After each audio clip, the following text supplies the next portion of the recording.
Study IQ IAS, आपका selection हमारा mission.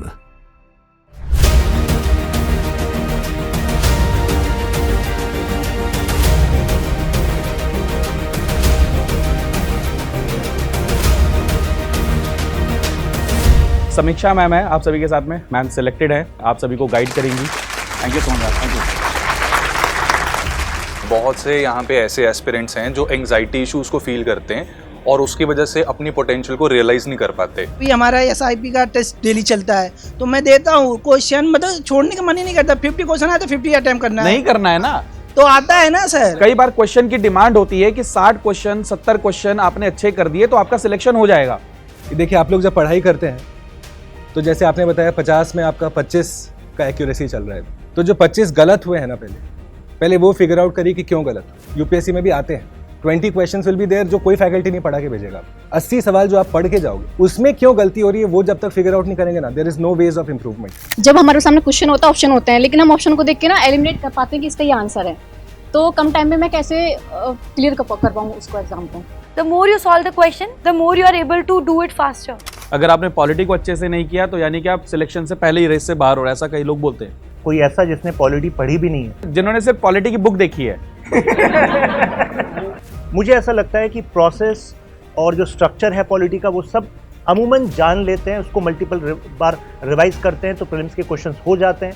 Mains के लिए अगर आप PYQs उठाते हैं, करंट से लिंक करते हैं, कुछ क्वेश्चंस प्रैक्टिस करते हैं, हो जाते हैं। कहाँ पर गैप रहती है वो है प्रिंसिपल्स पार्ट। तो यानी कि principles, processes and procedures, at least these 3 P's if you master in Indian polity then you can dominate this field। Chandan sir, current affairs को लेकर ये मैं बोल कर थक गया हूँ, लेकिन ये फिर भी पूछेंगे आज कि द हिंदू या इंडियन एक्सप्रेस, तो हम दोनों में लड़ाई करवा देंगे। क्या आपकी सलाह है? मतलब द हिंदू मना मत करिएगा। न्यूज़पेपर मोर और लेस सब एक जैसे ही होते हैं। द हिंदू कर लो, इंडियन एक्सप्रेस कर लो, लाइव मिनट से क्वेश्चन आ जाएगा। लाइव मिनट कर लिए, हिंदुस्तान टाइम्स से आ जाएगा। हिंदुस्तान टाइम्स कर लिए, क्या मैं किसी और से आ जाएगा? क्या क्या करोगे यार? हम अपने सोर्सेस को लिमिटेड रखना पड़ेगा। जो सर्टेन है, जैसा कि polity, modern history, economy, environment, उनको रिपीटेड टाइम करते रहो। फोमो मत क्रिएट करो, फियर ऑफ मिसिंग आउट। देखो यूपीएससी में जो भी आपने करना है ना, हाउ का आंसर तब मिलेगा जब आपको क्या पता हो वाई। कि एक बार पूरा आर्टिकल पढ़ लिया, उसके बाद उस आर्टिकल में से क्या क्या निकलेगा, कॉन्सेप्ट, टर्म, मिथ, एक्सेप्शन और डिस्टिंक्टिवनेस भी एक चीज होती है। Can you share your study plan and strategy for covering the vast UPSC syllabus? I used to give the year-long test series when I cleared. So in that, I was having a plan from the institute itself. As I was listening to everyone, I wanted to say this: हम humans हैं. Don't consider yourself as a robot or something. Sir मैं polity 5 महीने से पढ़ रहा हूँ। जब भी मैं पढ़ता हूँ कुछ तो कुछ नया लग रहा है पढ़ने में, तो कब स्टॉप करना चाहिए मुझे पढ़ना? जब आपको लगने लग जाए ना कि आप ही लक्ष्मीकांत हैं, don't look for that moment कि ऐसा होगा। At the end civil service crack करके IAS ही बनना है, बट स्टिल ये आइडिया कितना सही है कि कोई और भी एग्जाम इसके साथ दिया जाए। काफी सारे स्टूडेंट्स के मन में ये डाउट होगा कि हमारा प्लान B क्या होना चाहिए, because let's be honest, end of the day not everyone is going to crack the examination, so start working towards your plan B। और प्लान B में सबसे पहले स्टेट सर्विसेज को फोकस करिए। जो GS की पॉलिटी है एंड जो PSIR की पॉलिटी है उसमें डिफरेंशिएट कैसे करें आंसर राइटिंग। कोई क्वेश्चन फंडामेंटल ड्यूटीज से बना तो GS में भी सेम स्टेटमेंट से क्वेश्चन बन सकता है, PSIR में भी बन सकता है, लेकिन when you are writing for PSIR तो you can make some theoretical linkage. कुछ क्वेश्चंस में ऐसे टॉपिक्स आते हैं जो डिस्कस नहीं होते क्लास में, उसे कैसे हैंडल करें? सर लोग जो आपको पढ़ाते हैं करंट अफेयर्स, उसमें फोकस करिए ना कि सर क्या पढ़ाए पर कैसे पढ़ाए। जैसे इंग्लिश में कहते हैं ना कि don't fish, learn how to fish. तो कैसे हैं आप सभी? काफी देर हो गई ना? हाँ मुझे पता था यही कहोगे, ये नहीं कह सकते थे कि नहीं। ईमानदार हैं बच्चे सारे के सारे, है ना? कैसे हैं सब? नाश्ता वगैरह कर आए हैं कि ऐसी?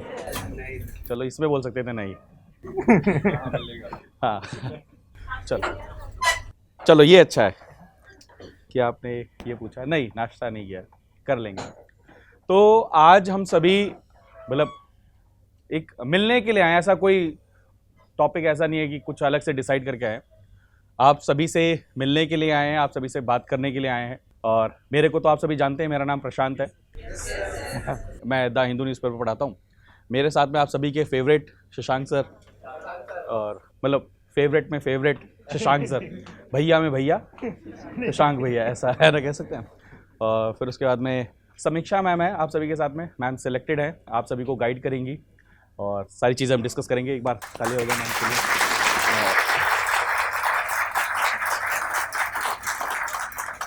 फिर उसके बाद में चंदन सर हैं, हेलो। अब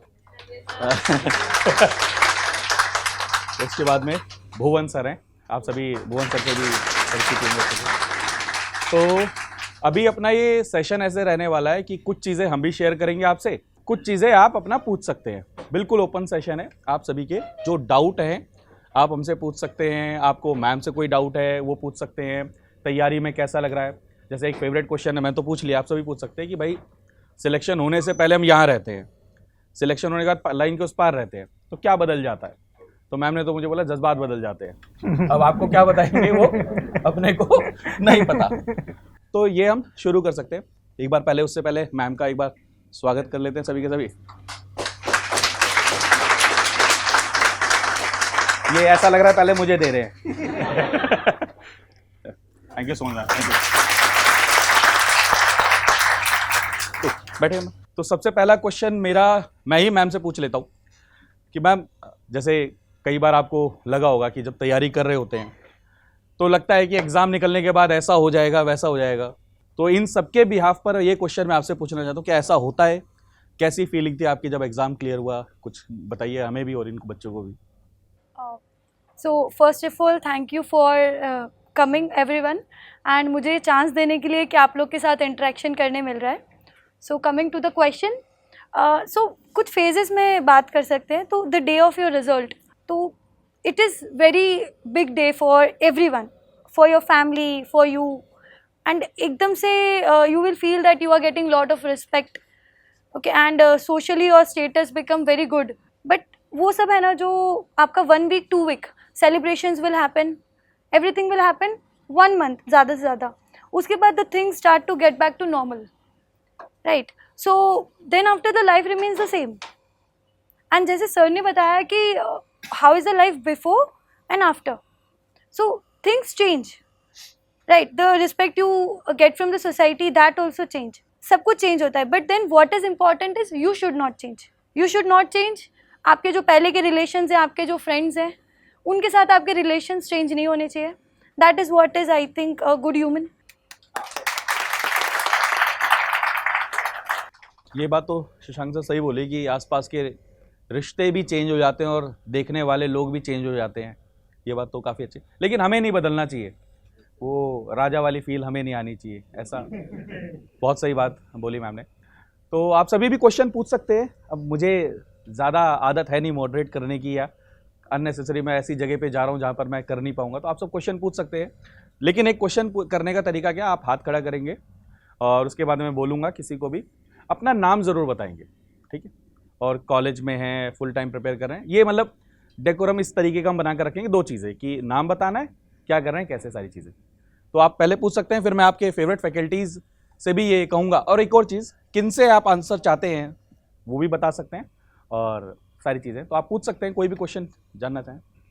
मैम बहुत ज़्यादा अभी एंजाइटी फील होता है मैम, क्योंकि मैम जब हम पढ़कर जाते हैं, क्वेश्चन लगाते हैं, तो क्वेश्चन का जो एवरेज आता है वो नहीं आ पाता मार्क्स, क्योंकि जानते हुए क्वेश्चन गलत हो जाते हैं, तो सैली मिस्टेक के लिए बहुत प्रॉब्लम क्रिएट होती है। तो जाकर फिर जब हम मिलाते हैं क्वेश्चन को, तो देखते हैं आए हुए क्वेश्चन गलत हो गए, तो बहुत अंदर से एंजाइटी फील होने लगता है। फिर ऊपर से दोस्त यार होते हैं, देख यार निखिल तो इतना पढ़ता है, हम कम पढ़ते हैं, ज़्यादा मार्क्स उससे लाते हैं, इससे अच्छा तू क्या कर रहा है, इससे मतलब तू पढ़ ही नहीं रहा है सही से। तो अंदर अंदर मतलब घुटन फील होती है। फिर उसके बाद कुछ और चैलेंज है, इंटरनल प्रॉब्लम हो जाती है, इसीलिए मैम बहुत ज़्यादा वो हो जाए, एंजाइटी फील होती है। सी एंजाइटी तो एग्ज़ाम का पार्ट एंड पार्सल है ही, राइट? आई वॉज ऑल्सो, जैसे मैं सर को बता रही थी कि on the day of my interview मुझे सुबह ही वॉमिट हो रहा था जस्ट बिकॉज ऑफ एंजाइटी, ठीक है? तो एंजाइटी रहेगा, it's a part and parcel. But जो आपने बोला, आपके फ्रेंड्स जो आपको बोलते हैं, तो फ्रेंड्स तो देखने नहीं आ रहे आप कितना पढ़ रहे हो। नहीं मैम, हमको पता है ना, मैं पढ़ने हाँ, तो इफ़ यू नो कि आप पढ़ रहे हो, तो उनकी बातें ध्यान में मत रखो। तो जब मार्क्स कम आते तो मुझे ही खुद लगता है ना, डाउट फील होने लगता है कि यार कुछ तो है। मैं कभी कभी सोचता हूँ IQ कम है क्या। नहीं नहीं नहीं, ऐसा नहीं होता। तो काफ़ी बार क्या होता है ना कि हम शायद से उतना अटेंशन नहीं दे पाते हैं पेपर में, या फिर बहुत सारी बार जैसे आपके मार्क्स कम आए, मान लो आपने 10 टेस्ट दिए, आपके मार्क्स कम आए, तो 11 टेस्ट में बैठने के पहले आपका दिमाग यही बोलेगा मेरे को तो आएगा ही नहीं और मुझे जो आते हैं क्वेश्चंस गलत कर दूंगा। अब वो जो दिमाग में बैक ऑफ द माइंड चल रहा है उसकी वजह से गलत होगा। अब ये नहीं आपको नहीं आता, बिकॉज आप सोच के ऐसा बैठे हो एग्जाम में। तो ये जो साइकोलॉजिकल चीज़ें होती हैं that also impacts your score. ये ऐसे हमारे एग्जाम हॉल में भी ऐसे हुआ था। जब भी क्वेश्चन अभी मैं PYQ लगाता है ऑलमोस्ट मेरे क्वेश्चन सही होते हैं एवरी सब्जेक्ट का अच्छे से, बट जब मैं हॉल में रहता हूँ ज़्यादा प्रेशर में क्रिएट पता नहीं कैसे हो जाता है, मुझे भी नहीं पता चलता। सी वो सबके लिए स्पेसिफिक रहेगा, जैसे आपको किस टाइप का प्रेशर आ रहा है या क्या दिमाग में चल रहा है उस टाइम पे, वो ज़्यादा मैटर करेगा। उसके बिना तो I can not suggest anything, right. Because जैसे मैं जब एग्ज़ाम हॉल में बैठ रही हूँ तो हो सकता है मुझे ऐसा लग रहा है कि टाइम ख़त्म हो रहा है, there are different challenges.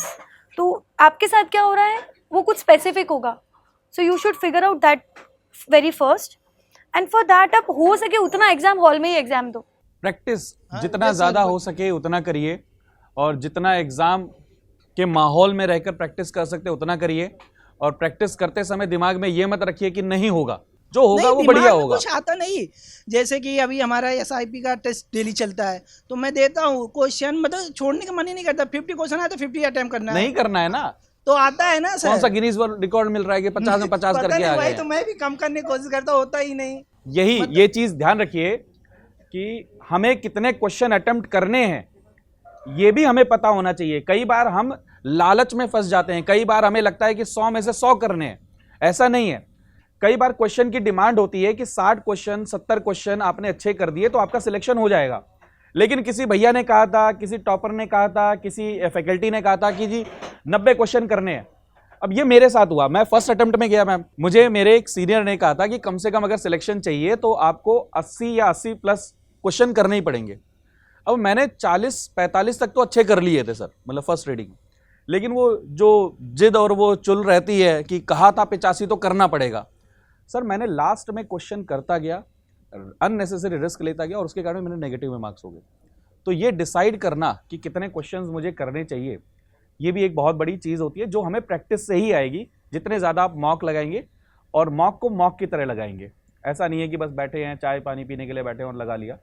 Mock को एनालाइज करने के हिसाब से लगाएंगे तो होगा। सर जैसे आपने बोला कि मॉक को कम मतलब एंजाइटी, हाँ ये सब्जेक्ट वाइज होता है ना टेस्ट, तो मैं सब्जेक्ट को टॉपिक वाइज पढ़ के आते, टॉपिक वाइज देते हैं तो टॉपिक पूरा कंप्लीट रहता है, तो रिवीजन भी रहता है, तो वो छोड़ने का प्रयास करते हैं, नहीं छूटता, पूरा करने की कोशिश होती है। देखो इसमें ना मैं एक चीज़ बताता हूँ, ये सबके लिए है। बहुत से यहाँ पे ऐसे एस्पिरेंट्स हैं जो एंग्जाइटी इश्यूज को फील करते हैं और उसकी वजह से अपनी पोटेंशियल को रियलाइज नहीं कर पाते। यस। तो 2 चीज़ें आप सभी ने याद रखनी है। पहली चीज़ कि डू नॉट एक्सपेक्ट, एक्सपेक्टेशन जो है ना वो कहीं ना कहीं हमें ना गड़बड़ा जाता है सिस्टम।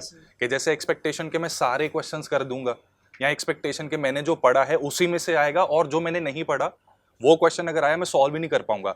इट डजंट मैटर, कई बार जो हमने नहीं पढ़ा होता वो क्वेश्चन सॉल्व हो जाता है और कई बार बहुत अच्छा पढ़ा है वो नहीं सॉल्व होता। और दूसरी चीज़ नेवर कंपेयर, जो आपके केस में मुझे लगता है that is creating the pressure. तो कंपैरिजन अगर करना है आप अपने आप से कीजिए।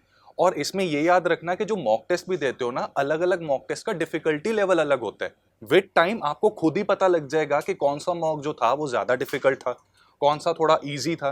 तो उसके हिसाब से यू शुड ऑलवेज सी कि मैं इंप्रूवमेंट करता रहूँ, ठीक है। तो इस चीज़ के ऊपर आप फोकस अगर करोगे तो बेटर परफॉर्म करोगे।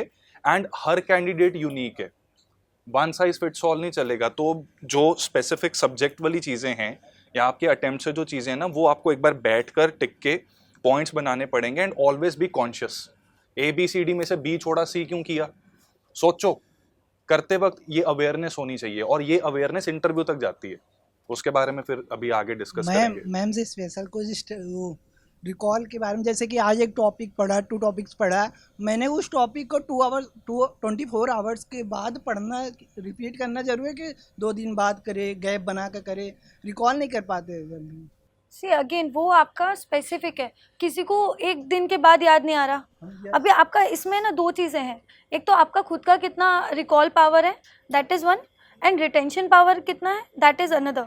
और उसके अलावा एक चीज़ और इम्पॉर्टेंट है कि आपको किस में सेटिस्फेक्शन मिल रहा है या कॉन्फिडेंस आ रहा है।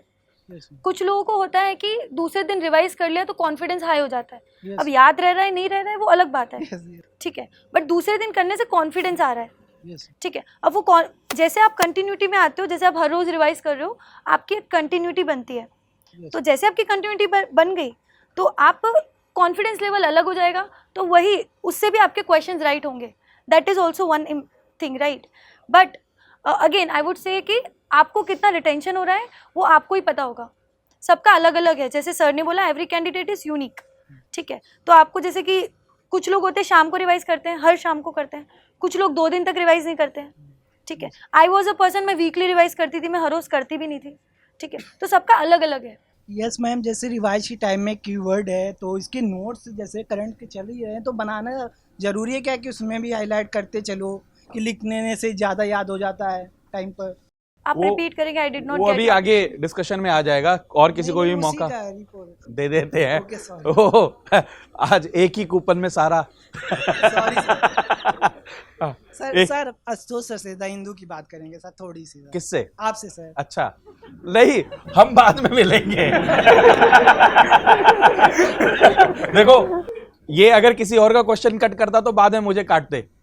मैंने अपना क्वेश्चन ही कट कर दिया कि हिंदू वाला बात। अरे हाँ, उधर हाँ लीजिए क्वेश्चन।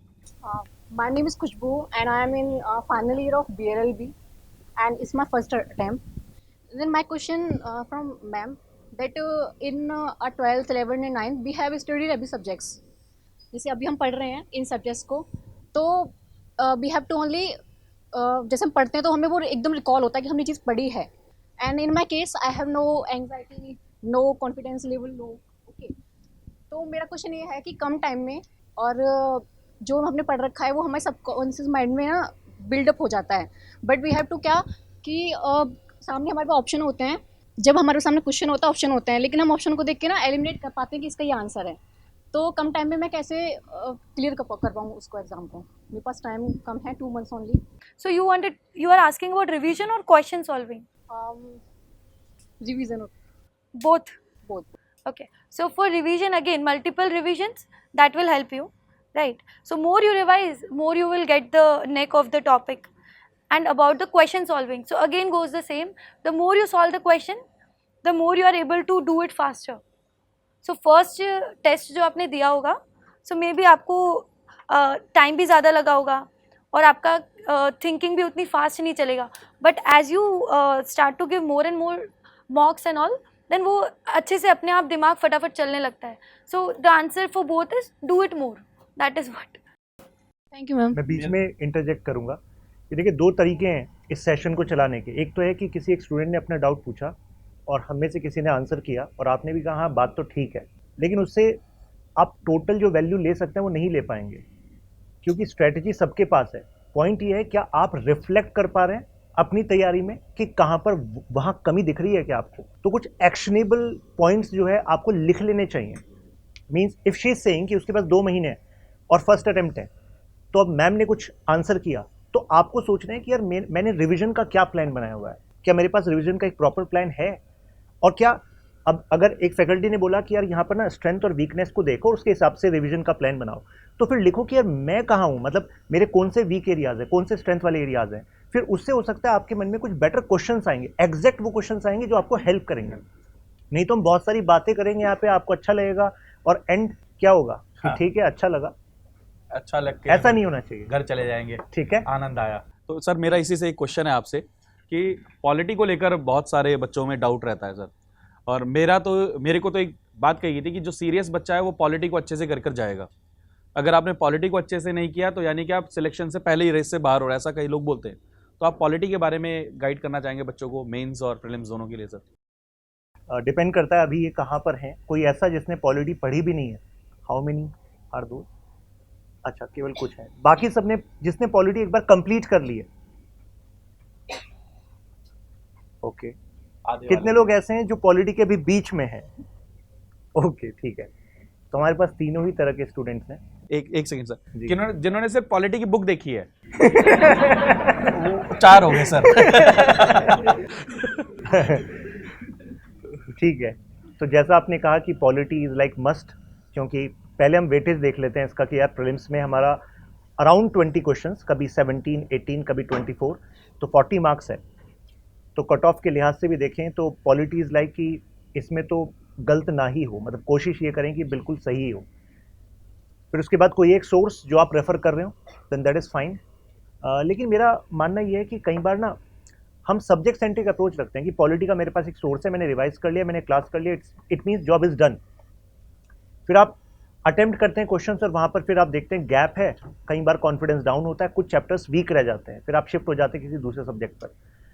जब भी आप किसी सब्जेक्ट को उठाएं इंक्लूडिंग पॉलिटी, तो ज़रा देख रहे हो सिलेबस का नेचर क्या है। मतलब पॉलिटी का नेचर अलग है, ज्योग्राफी का नेचर अलग है, इकोनॉमी का नेचर अलग है। तो पॉलिटी में वो कौन से एरियाज़ हैं जिस पर अगर हमारी डोमिनेंस हो जाए तो मतलब we can crush the questions, चाहे प्रीलिम्स और मेंस हो। तो पॉलिटी क्या केवल अबाउट सम कॉन्सेप्ट्स है कि फंडामेंटल राइट क्या होता है, फंडामेंटल राइट्स कौन कौन से होते हैं? नो। क्या केवल वो प्रोविजंस है? नहीं। तो हमारे पास प्रोविजंस भी हमें पता करने हैं, हमारे पास प्रिंसिपल्स स्ट्रांग होने चाहिए। मुझे ऐसा लगता है कि प्रोसेस और जो स्ट्रक्चर है पॉलिटी का वो सब अमूमन जान लेते हैं, उसको मल्टीपल बार रिवाइज करते हैं तो प्रीलिम्स के क्वेश्चंस हो जाते हैं। मेंस के लिए अगर आप PYQs उठाते हैं, करंट से लिंक करते हैं, कुछ क्वेश्चंस प्रैक्टिस करते हैं, हो जाता है। कहाँ पर गैप रहती है वो है प्रिंसिपल्स पार्ट। जैसे सबने सुना है नेचुरल जस्टिस, लेकिन आपको नहीं लगता नेचुरल जस्टिस से अगर अभी एक ट्रैप क्वेश्चन बनाया जाए तो शायद ट्रैप हो जाएंगे? क्योंकि सुना है हमने नेचुरल जस्टिस, कुछ कुछ पता है, लेकिन कंप्लीट पता है कि नहीं, that's a doubtful thing. Sovereignty सुना है हमने, लेकिन यूपीएससी किस तरीके से क्वेश्चंस पूछ रही है, वो टाइप्स पे ही पूछ रही है, वो सोच रही है कि do you know the concept as well. तो यानी कि principles, processes and procedures, at least these 3 P's if you master in Indian polity then you can dominate this field. और अगर ये हो जाता है तो इसका मतलब है फिर हमारा principles, processes and procedures. Principles means whenever you read a word in Indian polity, चाहे वो फंडामेंटल राइट है या राइट वर्ड है, तो you should have the thing in mind कि यार राइट्स होते क्या है, मतलब व्हाट इज राइट। तब उसके जो टाइप्स पे भी क्वेश्चन बनेंगे तब आप उसको समझ पाएंगे। तो मतलब first layer should be strong. तो यानी कि principles should be strong. Principles के लिए मैं बुक सजेस्ट करूं तो NCERT हम सब कहते हैं, लेकिन आप Indian constitution at work and political theory, ये 2 NCERTs तो मतलब रेफर करें ही। पॉलिटिकल थ्योरी बच्चे करते नहीं है, उनको लगता है कि इसमें कुछ डेप्थ दी हुई है, but you require the depth, क्योंकि आजकल एनालिटिकल पॉलिटी से क्वेश्चंस आ रहे हैं and those questions you won't find in Laxmikanth, that is your primary source ना, वहाँ पर नहीं होगा। तो 2 NCERT करनी है। इसके अलावा जो 2 NCERT हैं वो तो आप किसी भी वीकेंड पर भी कंप्लीट कर सकते हैं, बहुत ही बेसिक है। वो है democratic politics 1 and democratic politics 2, that is class 9th and class 10th। तो ये NCERT से एक आपका बेस बन जाएगा। फिर इसके बाद जो प्रोसेसेस हैं, मतलब पॉलिटी का मतलब ही क्या, एक स्ट्रक्चर है आपका कि हाँ कॉन्स्टिट्यूशन कहता है, यूनियन है, स्टेट है, लोकल लेवल है, तो पहले उस बेस को बनाइए, वो आपके प्रोविजन से काफ़ी कुछ क्लियर हो जाएगा। फिर हर एक जो ऑफिस है वो किसी प्रोसीजर से दूसरे से कनेक्टेड है। तो अभी अगर मैं शॉर्ट में कहूँ तो ये 3 P's लिख लीजिए इस पे, और जब हम सोचते हैं और प्रैक्टिस करते हैं तो थोड़ा हमारा डेप्थ आ जाता है। तो दैट्स फॉर स्टार्ट। अभी देखते हैं कुछ स्टूडेंट जो क्वेश्चंस पूछेंगे तो आई इंटरजेक्ट और मैं इसमें कुछ और डेप्थ दे पाऊंगा। ठीक है। Good afternoon sir, my name is Tribhushan Nandan. Sir मेरा सवाल प्रशांत सर से और मैम से है। सर सबसे पहले तो आप सर बहुत प्यारे हैं, बहुत अच्छे हैं। सर सवाल ये है कि सर जैसे कि 2 स्टूडेंट हैं तो दोनों पढ़ रहे हैं, सर 2 घंटे को एक स्टूडेंट यूटिलाइज करता है अच्छे तरीके से और एक स्टूडेंट अच्छे से यूटिलाइज नहीं कर पाता है, तो sir how to increase efficiency. हम 2 घंटे बैठते हैं पढ़ने के लिए, बट कोई दूसरा स्टूडेंट होता है जो कि 2 घंटे को और अच्छे से यूटिलाइज कर रहा होता है, तो सर वो एफिशिएंसी हम कैसे बढ़ा सकते हैं? ये सर देखो, एफिशिएंसी का सिंपल सा गेम है कि आप जब पढ़ रहे होते हैं तो आप घड़ी ज़्यादा देख रहे होते हैं या फिर आप पढ़ाई पर ज़्यादा फोकस होते हैं। मैं सभी से भली भांति वाकिफ हूँ, आप सभी के सभी पढ़ाई करते हैं, मैं भी था। हम 2 घंटे पे ज़्यादा फोकस करते हैं कि 2 घंटे कंप्लीट हो जाए, और जब 1.25 घंटे हो रहे होते हैं, 1 घंटे 40 मिनट, तब तो ऐसा लगता है कि बस बीत जाए, रख दो, और 5 मिनट पहले ही रख देते हैं। तो एफिशिएंसी उससे आएगी नहीं। एफिशिएंसी का भाई मैं कई बार ट्रिक बताता हूँ। 2 घंटे को भी छोटे छोटे टाइम्स में बांट दो। उसकी एक जापानीज ट्रिक हमेशा यूज की जाती है, पोमोडोरो। ठीक है, सिंपल सा फंडा है। 2 घंटे आपके पास में 25-25 मिनट के 4 स्लॉट बना लो। सिंपल सी बात है, आधा आधा घंटा हो गया, 4 स्लॉट हो गए। 25 मिनट सिर्फ आपको पढ़ना है, मोबाइल साइड रख दो, सब कुछ साइड रख दो, सिर्फ 25 मिनट्स। आपने एक स्लॉट पढ़ा, 5 मिनट खड़े हुए स्ट्रेच किए, फिर 25 मिनट पढ़े, फिर 5 मिनट खड़े हुए स्ट्रेच किए, 25-25 मिनट करते आप 4 बार पढ़े, आपके 2 घंटे हो गए। और ये सबसे एफिशिएंट आपकी पढ़ाई के टाइम होंगे। ट्रस्ट मी, इससे आपको आगने वाले 6 महीने में इतना बड़ा फर्क नजर आएगा, इतना बड़ा फर्क नजर आएगा कि आप सोच भी नहीं सकते। एफिशिएंसी का सबसे बढ़िया तरीका ही है, सबसे बढ़िया तरीका। दूसरी चीज, अपने दिमाग को, मतलब ये रिक्वेस्ट मेरी हर एक यंग बच्चे से रहती है, अगर आपने 2 घंटे सोचा है तो 2 घंटे 5 मिनट पढ़ के जाओ। दिमाग के कहने से मत उठ जाना कि 5 मिनट पहले उठ जाओ। दिमाग को आदत डालो एक्स्ट्रा पुश करने की, एक्स्ट्रा एफर्ट करने की। कई बार पता है, अभी मैम से ही बात हो रही थी, मुझे लगता था कि वो जो मेरे कोट्स हैं जो मैं द हिंदू में सुबह कराता हूं, वो इतने ज्यादा इंपैक्टफुल नहीं होते होंगे। मैम से बात करते हुए मुझे रियलाइज हुआ सर कि मैम कह रही है कि कई बार जब मैं डीमोटिवेटेड होती थी तो आपकी वीडियो को चला लेती थी खाली, और ऐसा लबासना में भी हुआ। तो वो छोटे छोटे एफर्ट्स, वो स्मॉल एफर्ट कि आपने 5 मिनट एक्स्ट्रा किया, आपके दिमाग को आदत लग जाएगी एक्स्ट्रा पढ़ने की, एक्स्ट्रा एफर्ट करने की। तो एफिशिएंसी के लिए यही टूल मेरे ख्याल में यूज किया जा सकता है। आप 25-25 मिनट पढ़िए और एकदम से कुआं नहीं खुदेगा। मैं बहुत क्रूड भाषा में बात करूं तो एकदम से ऐसा नहीं होगा सब कुछ बढ़िया हो जाएगा। 3 महीने के बाद में आपको ये 25 मिनट की आदत भी नहीं पड़ेगी। आप 2 घंटे 3 घंटे की सेटिंग कब करने लग जाएंगे, आपको एहसास भी नहीं होगा, आपका घड़ी पे ध्यान नहीं होगा, आपका बस ये होगा कॉन्सेप्ट कंप्लीट करना है किसी भी तरीके से, चाहे 4 घंटे लगे चाहे 10 घंटे लगे, टाइम लगेगा लेकिन हो जाएगा, ट्रस्ट। सर चंदन सर, करंट अफेयर्स को लेकर ये मैं बोल बोलकर थक गया हूं, लेकिन ये फिर भी पूछेंगे आज, द हिंदू या इंडियन एक्सप्रेस, द हिंदू या इंडियन एक्सप्रेस, तो हम दोनों में लड़ाई करवा देंगे ये, ठीक है। तो करंट अफेयर्स को कैसे प्रिपेयर करना चाहिए और क्या आपकी सलाह है, मतलब द हिंदू मना मत करिएगा ठीक है, लेकिन कैसे करना चाहिए सर करंट अफेयर? क्या नोट्स बनाने चाहिए? ये सबसे बड़ा क्वेश्चन आता है, करंट अफेयर्स के क्या नोट्स। आपके बिहाफ पर बात कर रहा हूँ, बाद में एक समोसा मुझे देकर जाना, मैंने नाश्ता नहीं किया। क्या करंट अफेयर के नोट्स बनाने चाहिए, कैसे करना चाहिए, क्या है सर? सर ये एक ऐसी प्रॉब्लम है जो ज़्यादातर कैंडिडेट्स, हर कोई यहाँ पे फील कर रहा होगा। एक बार हाथ खड़ा करके बता दीजिए कि इनका क्वेश्चन ऐसा, यही क्वेश्चन एक मन में चल रहा है। रेज योर हैंड्स, थोड़ा ऊंचा, ठीक है, अच्छे खासे स्टूडेंट्स हैं।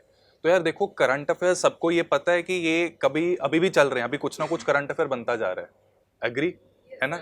तो इसको क्या हम 100% कर सकते हैं? नहीं कर सकते। हमें सर, प्रशांत सर, हमें बोलना पड़ता है ना कि पर द ट्रूथ इज कि 100% कवरेज हो नहीं सकती। तो इसका मतलब ये हुआ कि हम अपने सोर्सेज को लिमिटेड रखना पड़ेगा।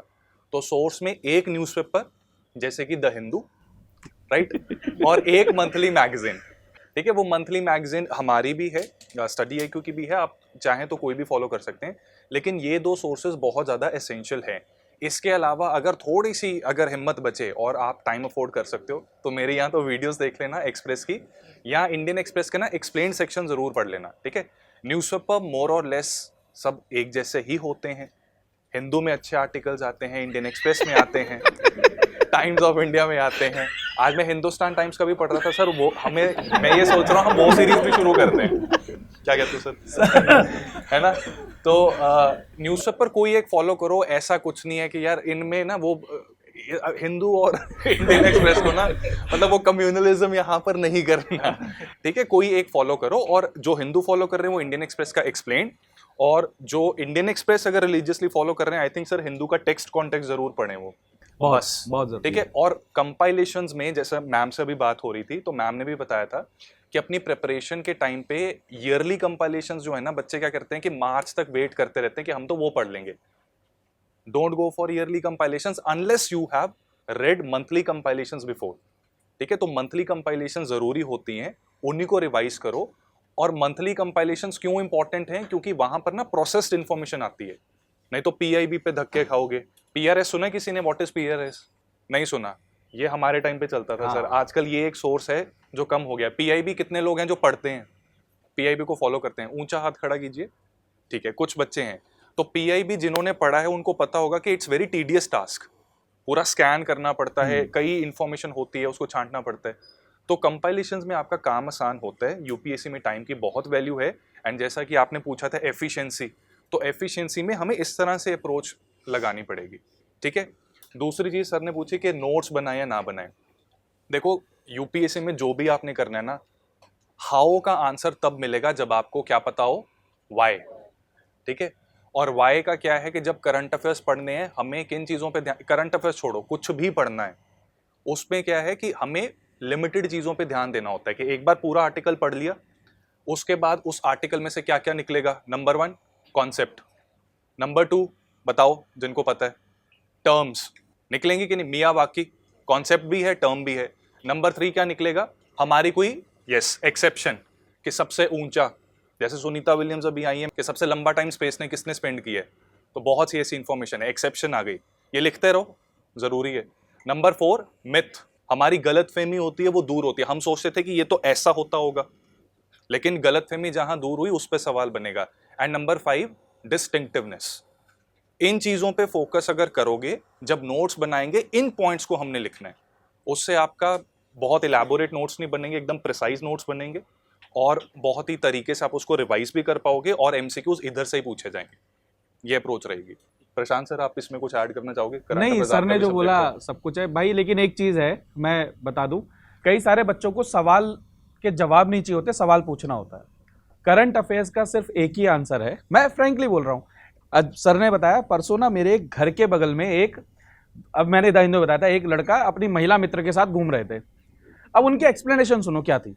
कह रहे सर आप बड़ा सपोर्ट करते हो ना, मेरी मम्मी भी बगल में थी, कह रही रिलेशनशिप को सपोर्ट करता है, वो तो शुगर मनाओ वाइफ नहीं थी वो। भाई मैंने तुमसे पूछा कि तुम कहाँ घूम रहे हो, आते ही देखते सर फ्रेंड के साथ था, आप सपोर्ट करते हो ना आजकल। मेरी मम्मी कह रही तू आजकल ये बातें करने लग गया क्लास के अंदर बैठकर। तो जो हम बता रहे हैं उतना सुनो और अपने मन मुताबिक चीजें मत लो। मैंने द हिंदू के लिए बताया, इंडियन एक्सप्रेस के लिए बताया, वो नहीं सुनेंगे, लेकिन सर सपोर्ट करते हैं लड़की के साथ घूमना, महिला, वो सुन लिया भाई ने पहले। सिंपल सी बात है भाई, करंट अफेयर्स के लिए एकमात्र सॉल्यूशन है कोई भी एक न्यूज़पेपर डेली और एक कोई मंथली मैगजीन, दैट्स इट। इसके ऊपर में अब इफ एंड बट आना ही नहीं चाहिए। अब आपको लगेगा टाइम, 6 महीने बाद, 7 महीने बाद, 8 महीने बाद उसका रिजल्ट नजर आएगा, अभी से उसके लिए परेशान होने की जरूरत नहीं है। पीछे क्वेश्चन आपका था एक, हाँ पूछ लीजिए। Sir my name Nikunj Sharma and मैं अभी बीए पॉलिटिकल साइंस ऑनर्स के लिए अप्लाई कर रहा हूँ।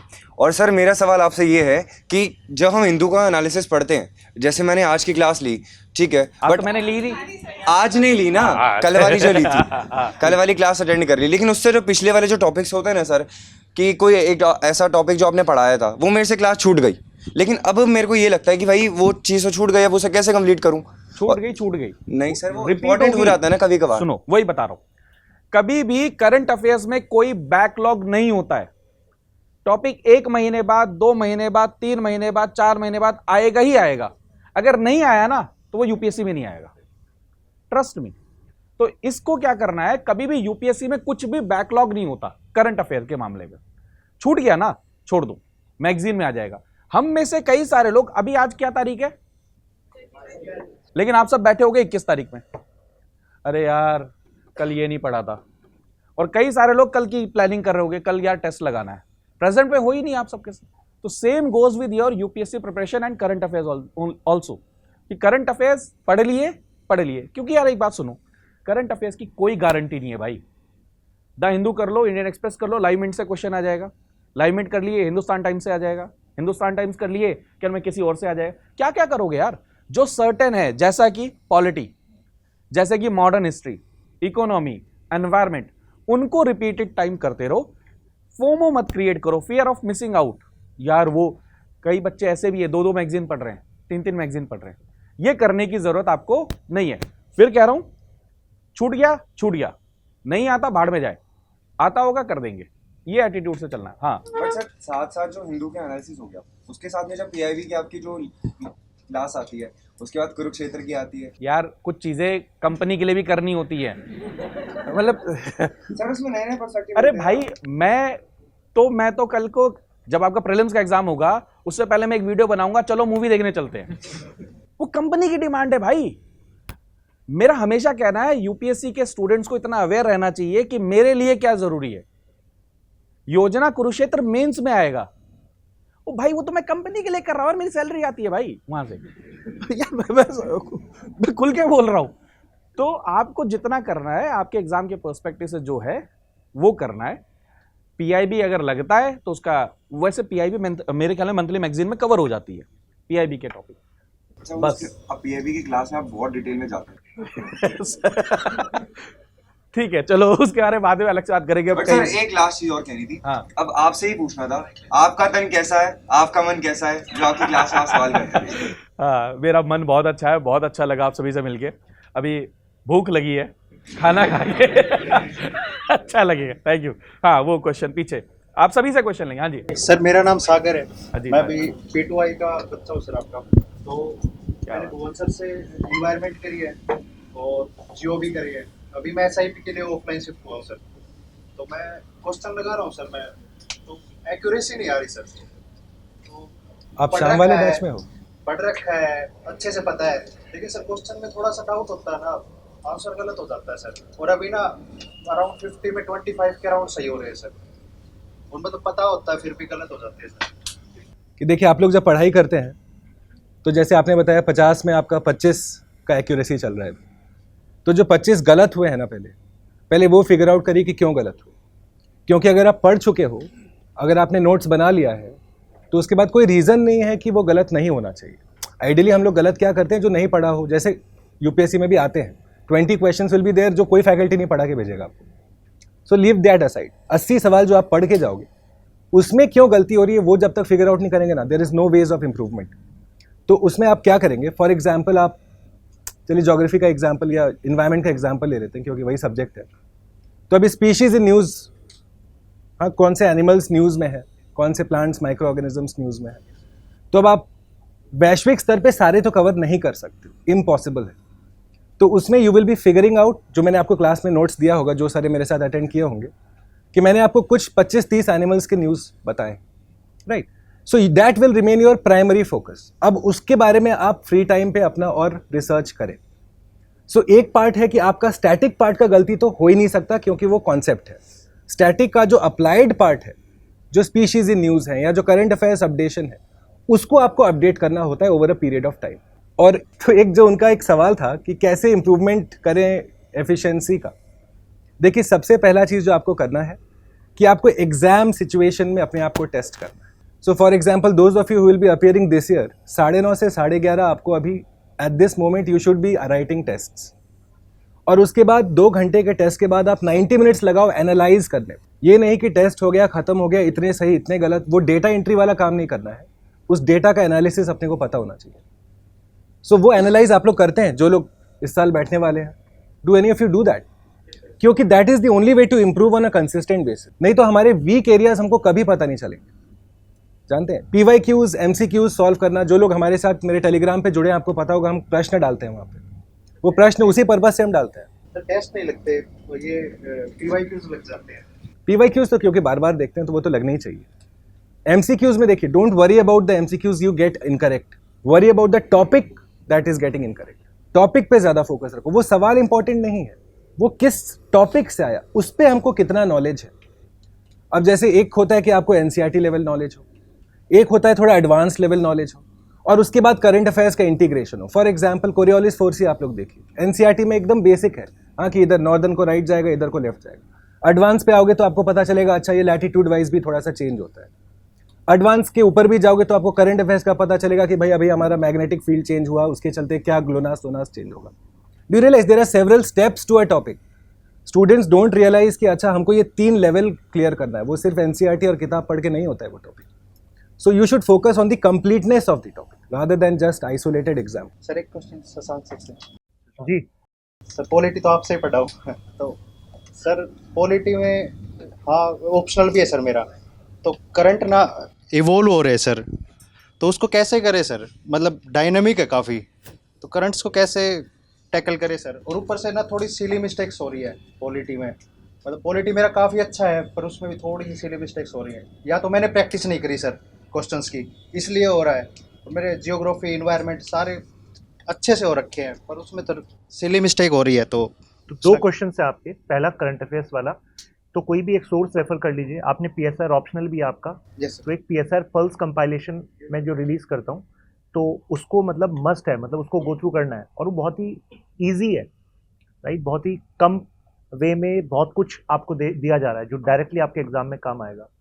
लास्ट में ना उसके PYQs हैं, PSR ऑप्शनल के पल्स में प्रीलिम्स वाले भी हैं जिसमें पॉलिटी वाले सेक्शन को भी मैं कवर कर रहा हूँ। तो अगर आप केवल ये हैबिट बना लें कि संडे को मुझे उस कंपाइलेशन को देखना है और लास्ट में जो क्वेश्चंस है उसको भी देखना है, तो वो काम होगा। आपने कहा डेवलपमेंट्स काफ़ी हो रहे हैं तो हम क्या करें। देखो करंट अफेयर्स में ना ऐसा नहीं है कि बहुत कुछ आपको क्रैम करना है। अगर ऑप्शनल की बात करें और पॉलिटी एंड IR की बात करें, आपको ना जैसे सर ने बताया कि फोकस करो टॉपिक पर, उसके अंदर के सब टॉपिक पर कहाँ पर क्वेश्चन गलत हो रहे हैं। तो अगर मान लीजिए anti defection law is in news, तो एंटी डिफेक्शन लॉ पे क्वेश्चन उठ रहा है कि यार it is failing the very purpose for which it was created. तो आपको पता है कि यार ये तो मेरे टॉपिक में, इलेक्शंस वाले टॉपिक में भी है, पार्लियामेंट में भी मैं पढ़ता हूँ, तो उस टॉपिक को रिवाइज कर लो, राइट। और अगर कुछ नया डेवलपमेंट होता है तो उसी अपने नोट्स में ना छोटा सा पार्ट करके वहीं पे नोट डाउन कर लो। हमें कंटेंट को बहुत ज़्यादा फैलाना नहीं है, उससे टेंशन बिल्डअप होती है। हमें उसको कंसाइज करते रहना है। तो आई थिंक वो फिर करंट के डेवलपमेंट से आप डरोगे नहीं, और इसको लगातार आप प्रैक्टिस करोगे तो वो फिर गलती नहीं होगी, वो हिट रेशियो आपका अच्छा हो जाएगा। ठीक है, thank you. Good afternoon, sir. Good afternoon, ma'am. My name is Gaurav Srivastav, and I am a student of BCA third year. So I have 4 questions. I want your answer in brief only. Can you share your study plan and strategy for covering the vast UPSC syllabus? And my second question is, how did you prioritize your time and focus on the most critical areas of the exam? And my third question is, how did you handle your setbacks, failures, or self-doubt during your preparation?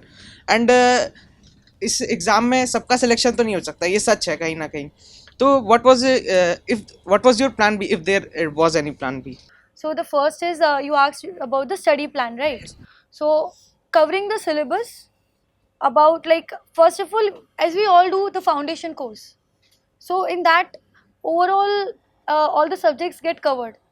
But then that is not the depth you require. You need more and more depth, right? So multiple revisions after that.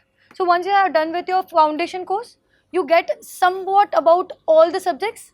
Then you have multiple revisions of the same. You give test of that same.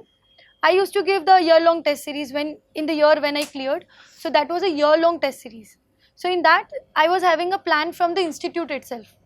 So I did not make any separate plan of mine.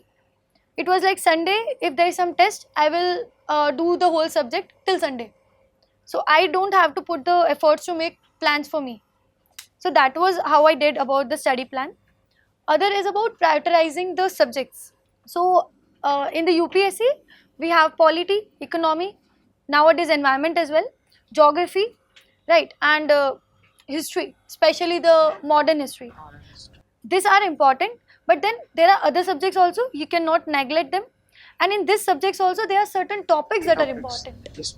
But then it does not mean that other topics you have to neglect. It is about how much depth you require in which topic. That will depend on the area, like how much it is repeatedly asked or how much it is important for UPSC. So as you are asking about prioritization, so you can see it in a way, if to summarize, that whatever is asked repetitively, you go and learn about it in a depth, right? So that is the about the prioritization. And what else you asked? Ma'am, how did you handle your setbacks, self-failures? As of in this only, I will tell you about the plan B as well. So I started to work in a private company as well. Okay. Because I was thinking that I am not able to clear the mains. I gave one mains and then I joined a private company, just because it was in back of my head that I won't be able to make this time. Right. So you can have this kind of plan B, but again, I would say that if you are almost about your third attempt, then don't get into all these traps.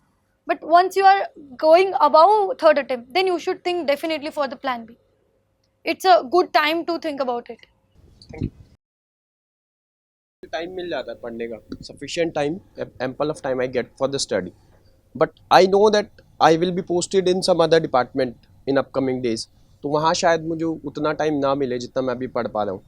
तो क्या नौकरी को मतलब छोड़ना या फिर वो ठीक रहेगा if I have the aim कि मेरे को करना ही है करके? Is it a temporary नौकरी or a permanent? Permanent. So you should not be quitting your job under any circumstance. First, अगर एक सरकारी नौकरी छोड़ रहे हैं आप तो आप दूसरी सरकारी नौकरी के लिए ही छोड़िए। ओके, नाउ अभी आपके पास तो टाइम है, so right now you should be maximizing, going all out. मतलब अगर आप फोरसी कर पा रहे हैं कि अगले 2-3-4 महीने में आपका ट्रांसफ़र होगा और आप इस साल अटेम्प्ट कर रहे हैं, will you be attempting this year? Yes yes. हाँ, so right now you should anyways you will be going all out. After your mains, provided अगर आपका वर्कलोड वहाँ बढ़ता है तो वहाँ पे आप काफ़ी सारे एक्स्ट्रा ऑर्डिनरी लीव CL के प्रोविजंस होते हैं, you go and make use of them. But under no conditions will I advise you personally to quit a सरकारी नौकरी in the hope of getting a rank in the civil service list. That is not an भाई advisable आजकल नौकरी मिलना तो मतलब हमसे पूछो। नहीं सर, अभी हाँ, जैसे दिलों और का। भी जैसे CAPF में असिस्टेंट कमांडेंट है, I am going for the interview. Last year I went for the interview. बहुत बढ़िया भाई, तो अभी छोड़ो मत। तो डेफिनेटली ये है कि मैं कर लूंगा, वो चीज़ मुझे है कि हो जाएगा। बट फिर वही है कि टाइम आगे अगर नहीं उतना मिल पाएगा जितना अभी मिल रहा है, उस समय वो छुट्टियां मिल रहेगा जाती सर। हैं। छुट्टियां मिल जाती हैं, CL, EL, EOL, मेडिकल, बहुत छुट्टियां हैं।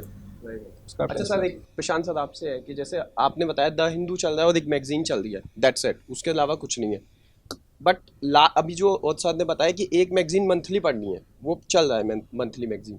बट लास्ट टाइम में वो मंथली मैगजीन इतना सारा हो जाएगा कि उसको रिवीजन करने का कैसे रहेगा सर? मैंने जो डायमेंशंस बताए थे आपको, concept, terms, myth, exception, distinctiveness, उसके ऊपर फोकस करेंगे। क्योंकि देखो जब मंथली मैगजीन आती है, सबने ये ऑब्जर्व किया होगा कि वो प्री थोड़ा सा और तेज बोलिए सर, बच्चों को सुनाई नहीं दे रहा। मंथली मैगजीन जो आती है, सबको पता है ना कि प्री मेंस इंटीग्रेटेड होता है, यस और नो?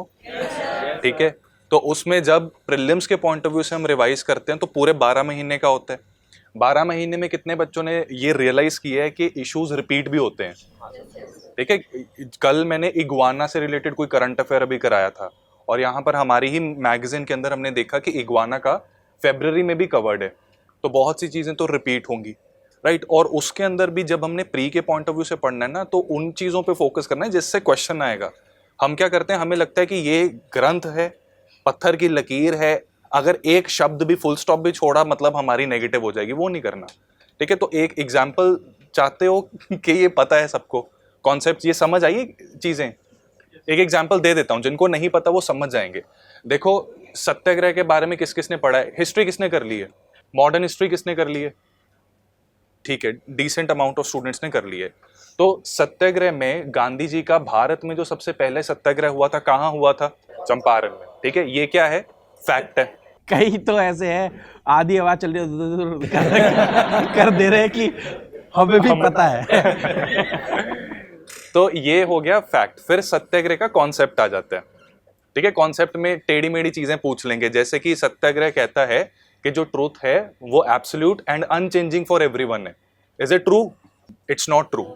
सत्य कॉन्टेक्स्ट पे डिपेंड करता है। ठीक है, तो ये जिसको कॉन्सेप्ट पता है ना सत्याग्रह का, वो कर पाएगा। ठीक है, करंट अफेयर्स में भी ऐसी चीजें आएंगी कई सारी। कॉन्सेप्ट के ऊपर फोकस करना है, underline fundamental principle, fundamental concept. इसके बाद मिथ होती है। अब यही कॉन्सेप्ट में जिसको गलतफहमी थी वो क्लैरिटी मिली उसे। ठीक है, इसका मतलब अगर आपकी गलतफहमी थी, 10 और लोगों की गलतफहमी होगी ये, और एग्जामिनर इस चीज को एक्सप्लॉइट करेगा, यानी कि क्वेश्चन डालेगा। ठीक है, मिथ के बाद एक्सेप्शन आ जाती है। अब एक्सेप्शन को मैं एग्जांपल देता हूं। पैन इंडिया सत्याग्रह सबसे पहले कहां हुआ था? कौन सा हुआ था? It was Rowlatt. ठीक है, Rowlatt Satyagraha was pan India. फर्क आ गया ना। बहुत से बच्चे यहां पे संकोच किए कि चंपारण का याद है, क्यों? क्योंकि इट इज एक्सेप्शन, सबसे पहली बार इंडिया में यहां हुआ था। तो ये चीजों पे भी फोकस करना है। ठीक है, कॉन्सेप्ट, टर्म, मिथ, एक्सेप्शन और डिस्टिंक्टिवनेस भी एक चीज होती है। करंट अफेयर्स के जो साइंस एंड टेक आप पढ़ते हो ना, उसमें ये बहुत आएगा। AR और VR में फर्क, AI और दूसरी चीज़ों में, चैट GPT और जो दूसरे आर्टिफिशियल इंटेलिजेंस के आ रहे हैं। तो प्री के पॉइंट ऑफ व्यू से इसके ऊपर फोकस करना है। जब आप ये करोगे, अपने आप आपका टाइम रिड्यूस हो जाएगा। आप पिन पॉइंटेड चीज़ों पे फोकस करोगे। जब दिमाग में ये रहेगा कि सब कुछ करना है, तब हमारा टाइम ज़्यादा लगता है।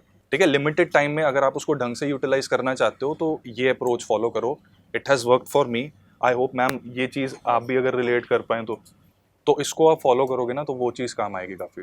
प्रिपरेशन के टाइम में कुछ टाइम तक बहुत अच्छा चल रहा होता है, बीच में एकदम से डाउनफॉल आता है या डिमोटिवेट हो जाते हैं कि मतलब लगता है कि हाँ यार मतलब छूट गया है, पढ़ाई नहीं हुई है उस दिन या फिर आगे, तो वहाँ से कैसे मतलब? So again, look at the next day. That is what you can do. उसके आगे उससे ज़्यादा आप कुछ कर भी नहीं सकते। अगर कुछ आपने मतलब कल टारगेट बनाया था नहीं कर पाए, तो you can not go back to the time and then do anything. आप उसके बारे में क्रिप कर सकते हो ज़्यादा से ज़्यादा कि मेरा नहीं हुआ, but then what is the best possible thing is कि दूसरे दिन जो करना है उस पर ध्यान दो, और अभी जो करना है उस पर ध्यान दो. That is one of the thing. And the other thing, as I was listening to everyone, I wanted to say this, that हम humans हैं. Don't consider yourself as a robot or something. I was also sometimes like मेरे भी दिमाग में यही था कि ये भी कर लूँगी, वो भी कर लूँगी, सब कर लूँगी, ठीक है. But then कुछ नहीं कर पाते हम. And then फिर हम सोचते हैं कि शायद मैं like ऐसे one of you told that IQ कम है और शायद हम में ही कुछ कमी है. But हम में कमी नहीं, हमारे expectation way beyond human जा रहे हैं. ठीक है, हम AI से भी एक्सपेक्ट नहीं कर सकते जितना हम खुद से कर लेते हैं, तो हाउ इट इज पॉसिबल. तो लाइक ह्यूमन की तरह रहो, हैव योर टाइम, मतलब थोड़ा टाइम पास भी करना है, पढ़ाई भी करना है, सब कुछ करना है. So if you do like that, तो योर प्रोडक्टिविटी इंक्रीजेस. ये like this has happened with me, so I hope that सबके साथ ऐसा होता होगा कहीं ना कहीं. So like trust yourself as human and treat yourself as a human. ठीक है, दैट इज व्हाट. इसमें ना थोड़ा सा मैं एक चीज़ ऐड करना चाहूँगा यार. मैम को हम लेके आए ना, इसमें बहुत से लोगों को कुछ ऐसा महसूस हो रहा होगा कि बहुत एक्स्ट्रॉर्डनरी एक माइंडसेट होता है. हमें भी ये फील हो रहा था, बट जब मैम से बिहाइंड द सीन्स यहाँ पे हमने इंटरेक्शन की ना, वी रियलाइज कि ये बिल्कुल हम जैसे हैं और आप भी मैम के जैसे हो. तो पोटेंशियल देखो सब में होती है, और the only thing that matters और जहाँ पे एक फ़र्क आता है ना, वो माइंडसेट का आता है. जिस दिन हम अपनी लिमिटेशंस को रियलाइज करना शुरू कर देते हैं ना, तो उन लिमिटेशंस के अंदर हम बेस्ट एफर्ट लगाते हैं, और वही बेस्ट एफर्ट मैटर करता है. सिलेक्शन उससे होगी. तो जैसा मैम ने कहा कि AI की तरह हम नहीं एक्सपेक्ट, वी आर नॉट रोबोस, ठीक है, रोबोट नहीं है, राइट. तो इसका थोड़ा ध्यान रखना सब जने, ठीक है. ओवर एक्सपेक्टेशन से भी प्रॉब्लम आती है. कोई पूछ रहा था क्वेश्चन. हेलो सर, मेरा नाम भरत शर्मा है.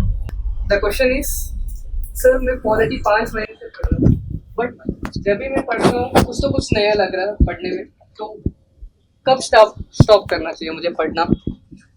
मुझसे सवाल. हाँ सर. जब आपको लगने लग जाए ना कि आप ही लक्ष्मीकांत हैं, उसके बाद आप मुझसे मिलिएगा, एंड आई प्रॉमिस यू कि मैं कुछ ना कुछ ऐसा ट्रैप बनाऊंगा कि आपको लगेगा यार ये तो नहीं पढ़ा था. ठीक है, तो कहने का मतलब है कि don't look for that moment कि ऐसा होगा कि यार सब कुछ होगा. कारण क्या है कि नेचर समझो पॉलिटी का क्या है, वो आपको वो ये देखना चाहता है, do you know what is written और इसका क्या क्या मतलब है. You have to read between the lines as well. इसी वजह से आप किसी भी स्टैंडर्ड बुक को लोगे पॉलिटी की, उसको आप तीसरी बार भी पढ़ रहे होगे ना, तो भी आपको ये लगेगा कि यार इस तरीके से तो मैंने नहीं सोचा था. राइट. मैं आज इतने साल हो गए पॉलिटी के साथ, ठीक है, और आज भी जब मैं क्लास में जाता हूँ तो कई बार बच्चों को के चेहरे को देखकर जो मैंने कुछ पढ़ाया तो कुछ दिमाग में नया आ जाता है कि यार अगर इस तरीके से बनाया जाए तो. जैसे एक एग्जाम्पल देता हूँ, ठीक है, एक क्वेश्चन बना दो, चलिए, ठीक है. क्वेश्चन है, स्टेट लेजिस्लेचर, ये ऐसा क्वेश्चन बन जाएगा, no element of state legislature has any role when it comes to imposition of state emergency under article 356. तो बताइए ट्रू और फॉल्स. फॉल्स होती है सर. कितने लोग कहते हैं फॉल्स? सबको पार्टिसिपेट करना है. कितने लोग कहते हैं ट्रू? ट्रू वाले. और कितने लोग ऐसे हैं कि हमारी तरफ से कुछ भी होता रहे हम सच के साथ हैं, ऐसा है? क्या लगता है आपको? अटेम्प्ट कीजिए. आई एम नॉट एक्सपेक्टिंग कि हाँ फॉल्स है. तो दोबारा फॉल्स वाले कितने लोग हैं? ठीक. फॉल्स क्यों बताया आपने? एग्जैक्टली. तो अब आप सबने पढ़ा हुआ है, पॉलिटी में जो भी क्वेश्चन आएगा आपने पढ़ा हुआ है. That should be the base of your confidence, right. केवल हमें नजर पैदा करनी है उस चीज को देखने की. क्या स्टेट लेजिस्लेचर नहीं पढ़ा आपने कि स्टेट लेजिस्लेचर में स्टेट लेजिस्लेटिव असेंबली भी है और गवर्नर भी है. जैसे पार्लियामेंट में हम कहते हैं लोकसभा, राज्यसभा एंड प्रेसिडेंट. और मैंने कहा no element of state legislature, और यूपीएससी अगर इसको हाईलाइट करिए एलिमेंट, तो आपका दिमाग चलना चाहिए एलिमेंट का क्या मतलब है कि नहीं. तो यानी कि you can have confidence if you have completed the syllabus. Just be जब तक सिलेक्शन नहीं हुआ है तब तक हमें प्रैक्टिस प्रैक्टिस प्रैक्टिस करते रहना है. दैट्स द प्रोसेस, ठीक है. और कभी भी ये नहीं सोचना कि यार मेरे मार्क्स कम आ रहे हैं. अपॉर्चुनिटी है कि चलो यार अच्छा हुआ, ये टेस्ट सीरीज तो अच्छी है कि इसने मुझे बताया, कुछ नया सिखाया, ठीक है. सर और एक क्वेश्चन है भुवन सर से। सर अभी मेरा जियोग्राफी स्टार्ट हुआ है सर, बट आप क्या सजेस्ट करना चाहते हैं? एनसीईआरटी प्लस आप नोट्स लिखा रहे हो, उसके साथ और एक्स्ट्रा क्या सजेस्ट करना चाहते हैं सर? क्वेश्चन सॉल्विंग, वो 1000 MCQ वाला जो किताब है, एक स्टडी IQ का 1000 MCQ बुक है। सो माय सजेशन इज, जैसे ही आज फॉर एग्जांपल जो भी हम लोग ने टॉपिक पढ़ा, आपने नोट्स बना लिया, अब 1 घंटा डाल के उस सवाल का पूरा टॉपिक आप सवाल लगा डालो। How many way questions? 50 questions, even if it is there, solve it ASAP, so that do it for all subjects. That is my suggestion. See, you guys have to realize this one thing, and just excuse me for a second, that your whole selection is based not on your knowledge. ज्ञानी उतना matter नहीं करता है जितना कि तुम street smart हो, वो मैटर करता है कि नहीं? नहीं तो अगर सिर्फ ज्ञान पे होता तो सिर्फ PhD लोग क्लियर करते हैं ना, प्रीलिम्स और मेंस और ये, पर नहीं होता ना वैसा। PhD लोग नहीं कर रहे। You have students from open universities who are getting into interviews in IAS and IPS, which means there must be an element of skill. Question writing, answer writing या क्वेश्चन सॉल्विंग एक skill है जो आपको develop करना पड़ेगा from day 1। अब आधे students क्या करेंगे कि हम एक तिथि आएगी जब पूरा सिलेबस कंप्लीट होगा, फिर मुहूर्त निकाल के हम सवाल लगाएंगे, तो फिर you are shooting yourself in the foot. और पहले दिन से सवाल लगाओ। सर आप क्वेश्चन सॉल्व करिए बोल के बोले थे, अभी दिन में कितना क्वेश्चन सॉल्व करना चाहिए सर? Average question. इस साल अटेम्प्ट कर रहे हो? नहीं सर, 2026 में अटेम्प्ट। नेक्स्ट ईयर के लिए हो तो फिलहाल के लिए even if you are attempting 10 to 15 topic wise questions, that is enough. Sir what for this year जो इस साल अटेम्प्ट कर रहे हैं? I would suggest minimum of 50 questions per day for both GS and CSAT right now. Sir what about answer writing? Answer writing you should begin with your optional subject first, because अगर आप एक skill सीखोगे ना, देखो optional जो भी है आपका XYZ, its syllabus will be always having some parts of your general studies, और एक आंसर को लिखने के पीछे कुछ टेक्निक्स होते हैं guys, which I'm not sure many of you are informed about or if you are aware about it. हाँ, फॉर एग्जाम्पल एक टेक्निक जो मैं हमेशा जोर देता हूँ, पेस्टल टेक्निक, आप लोगों ने सुना होगा, मैं नाम जपते रहता हूँ पेस्टल टेक्निक का क्लास में, क्योंकि उसके हिसाब से आप quickly you are able to isolate different angles of a particular topic. जो आपके नोटिफिकेशन में भी लिखा है कि आपका एक होलिस्टिक व्यू पॉइंट है ना, लिखा है ना फ्रेंड्स, मल्टी पर्सपेक्टिव आपको दर्शाना है। वो कैसे दर्शाएंगे आप? जब आप political, economic, social, tech, legal, environmental, किसी भी टॉपिक के आप बुलेट पॉइंट अगर जनरेट कर सकते हो, so that should be your step number 1 for answer writing. And whatever feedback you are given from the institutes and take it very very seriously. You know, I have seen students who just look at the feedback at face value, not realizing कि उसके पीछे का sentiment क्या है, क्या कहना चाह रहा है आपको आपका इवेल्युएटर। मेरा अटेम्प्ट 2026 में है एंड मुझे पता नहीं चल रहा कब से स्टार्ट करो करंट अफेयर्स, बिकॉज मेरा 3 से 4 सब्जेक्ट दिन में लेकर चलना होता है सर रिवीजन के लिए। On the time current affairs के लिए कभी कभी टाइम नहीं मिलता है, तो कब से स्टार्ट करें सर? करंट अफेयर्स के लिए तो we have the 2 gurus of current affairs, so they are better place to answer that. मेरे ना कुछ दिमाग में कुछ और चलता रहता है। वो पूछ रहे थे कितने क्वेश्चन लगाने, जो मैं गाना सोच रहा था कि सांसों की जरूरत है जब तक। अच्छा सर, एक काम करते हैं, पहले मैम से पूछते हैं कि मैम आपने अपनी तैयारी जब की थी, तुम्हें हमारी बातों पे भरोसा होगा हम ये निकाला है नहीं इसने, ये बैठा है यहाँ पर डकैती काट रहा है, तो भाई जिन्होंने निकाला है उन्हीं से पूछ लो। नहीं एक सेकंड, क्या उन्होंने क्या बोला कि बोल दो इंडियन एक्सप्रेस? नहीं अरे नहीं सर बोल रहे थे कि कहो जागो तब से सवेरा, लाइक दैट इज व्हाट, के कब से करना है तो आज से कर लो स्टार्ट, कल से कर लो स्टार्ट, मतलब बिकॉज 1 ईयर पहले का तो करना ही चाहिए। सो 1 ईयर ही बचा है अभी 2026 में, तो you can start from today और tomorrow whenever you feel good. And ma'am ethics के लिए कौन सा बुक सजेस्ट करते हैं मैम? नोवेल्स जैसा आता है मैम? नोवेल्स जैसा तो मतलब आई am not too much into novels and all, मुझे खुद भी पढ़ना नहीं पसंद, तो आई वोंट सजेस्ट के उससे कुछ, मतलब you if you like you can, but I did not do. Novels की जगह मेरा एक सजेशन है कि खुद जितना अवेयर रहो, खुद से बड़ा एथिक्स के लिए एग्जाम्पल कोई नहीं हो सकता, तो जितना अच्छा एग्जाम्पल्स आप खुद लिख सकते हो, खुद अवेयर रहोगे, वो ज़्यादा बढ़िया रहेगा। मैं कई बार डिस्कस करता भी रहता हूँ, कई बार बोलता हूँ, जैसे फॉर एग्जांपल रेड लाइट पर जा रहे हो, तो अगर पुलिस वाले हैं तो रुक जा रहे हो, और पुलिस वाले नहीं है तो रेड लाइट क्रॉस करे जा रहे हो, तो आप एथिकल पर्सन नहीं हो। सिचुएशन के अकॉर्डिंग आपकी वैल्यूज चेंज हो रही हैं, तो ये एग्जाम्पल्स हो सकते हैं आपके, ये सबसे बेस्ट एग्जाम्पल है। तो सिंपल सी बात है, अपने एग्जाम्पल, लेक्सिकॉन कही जाती है बुक, थ्योरी के लिए कर सकते हो, थ्योरी पढ़ लो, उसके बाद तो भैया अपने जितने केस स्टडी है, किसी अधिकारी के घर गए, वो अपनी बीवी को मार रहे थे, डोमेस्टिक वायलेंस का केस है, आप क्या करोगे? तो आपके एथिक्स, आपकी वैल्यूज, वो चीज़ें ऐसे ही आती है एथिक्स तो भाई। Eight the and of the day ना ये याद रखना कि क्वेश्चन सॉल्व करना आना चाहिए, ठीक है। वो नॉवल सिलेक्शन के बाद पढ़ेंगे, ठीक है। वो क्वेश्चन सॉल्व करने के लिए लेक्सिकॉन जैसे सर ने बताया एंड आंसर राइटिंग प्रैक्टिस वो करनी है। ये मेरी आदत हो गई है कि मैं लाइन टू लाइन पढ़ता जाता हूँ, फिर ऐसा होता है कि याद नहीं आ रहा, फिर ऐसा लगने लगता है। फिर जब क्वेश्चन लगाता हूँ तो हो जाता है कि हाँ ये पढ़ा हुआ है, ये ऐसा ही होना चाहिए। बट वो एक आदत बन गई है कि लाइन टू लाइन मैं पढ़े जा रहा हूँ, और वही लाइन में 2 से 3 बार पढ़ रहा हूँ, कहीं मैं भूल ना जाऊँ। तो इसमें बहुत टाइम मेरा वेस्ट हो जाता है, मैं पढ़ने का। भुवन सर क्या कहना चाहेंगे सर आप? सर एक्टिव रीडिंग करते हैं आप? Yes sir. एक्टिव रीडिंग करते हैं? Can I just explain active reading quickly? For example, अगर आप कभी सीसैट का रीडिंग कॉम्प्रिहेंशन का पैसेजेस देखे होंगे ना, तो उस पर आप देखेंगे पूरा पैसेज में बहुत वर्ड सैलड है, मतलब अंग्रेजी के इधर उधर के बहुत वर्ड चिपकाए हैं उन्होंने, पर भावना को समझो, जो कहते हैं ना हिंदी में भावनाओं को समझो।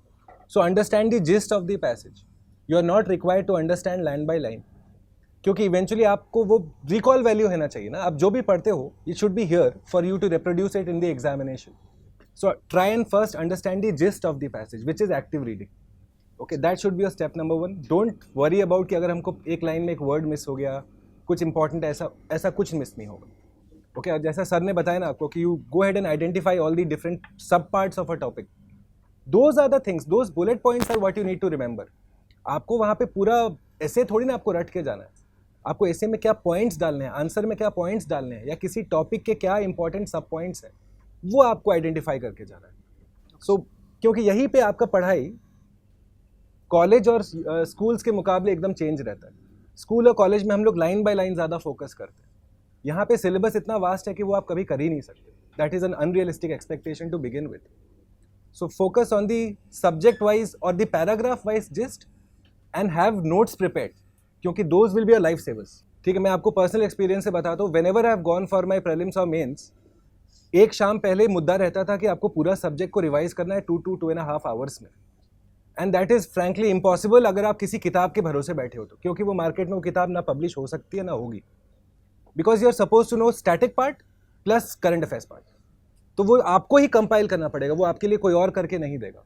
तो prepare notes at least for the major subjects, and you know which are the major subjects, so you focus on them first. Thank you sir. Second question sir मेरा चंदन सर से है कि मैं जब हिस्ट्री पढ़ता हूँ तो मेरी एक प्रॉब्लम रहती है कि मुझे एक तो ईयर्स याद नहीं रहता है, एंड सेकंड प्रॉब्लम यह है कि जब ईयर्स याद रह जाते हैं तो मैं दो इवेंट्स के बीच में कनेक्शन नहीं बना पाता, लिंकेज, कि एक इवेंट अगर नॉर्थ में हो रही है तो वो दूसरी इवेंट सेम टाइम पे साउथ में हो रही है, तो वो मैं कनेक्शन नहीं बना पाता, और अगर कनेक्शन भी वो अगर हो जाता है तो फिर ये होता है कि एक दूसरे पे इफेक्ट क्या होता है वो एक बहुत प्रॉब्लम हो जाती है मेरे लिए। वो मिडिवल के टाइम में, एंशिएंट मिडिवल के टाइम में भी है, और मॉडर्न टाइम में जब वो ये सब प्रेजेंट रिवोल्ट्स एंड वो सब रिवोल्ट्स चलते हैं तब भी ये सेम प्रॉब्लम होती है। तो मैं ऐसा सोच रहा था कि ईयर वाइज एक नोट्स बनाऊँ जिसमें मैंने बीच में एक ईयर लिखा और फिर सारे इवेंट्स में नोट कर दूँ कि इस ईयर में ये सब इवेंट्स हुए और इसका इम्पैक्ट ऐसे हुआ है। तो क्या ये एक एफिशिएंट मेथड होगा नोट्स बनाने का? नहीं, ये अप्रोच अच्छी है, बट जैसा आपने बताया कि अभी आपने ग्रेजुएशन कंप्लीट कर ली है, आपने प्रीवियस ईयर क्वेश्चंस देखे अभी?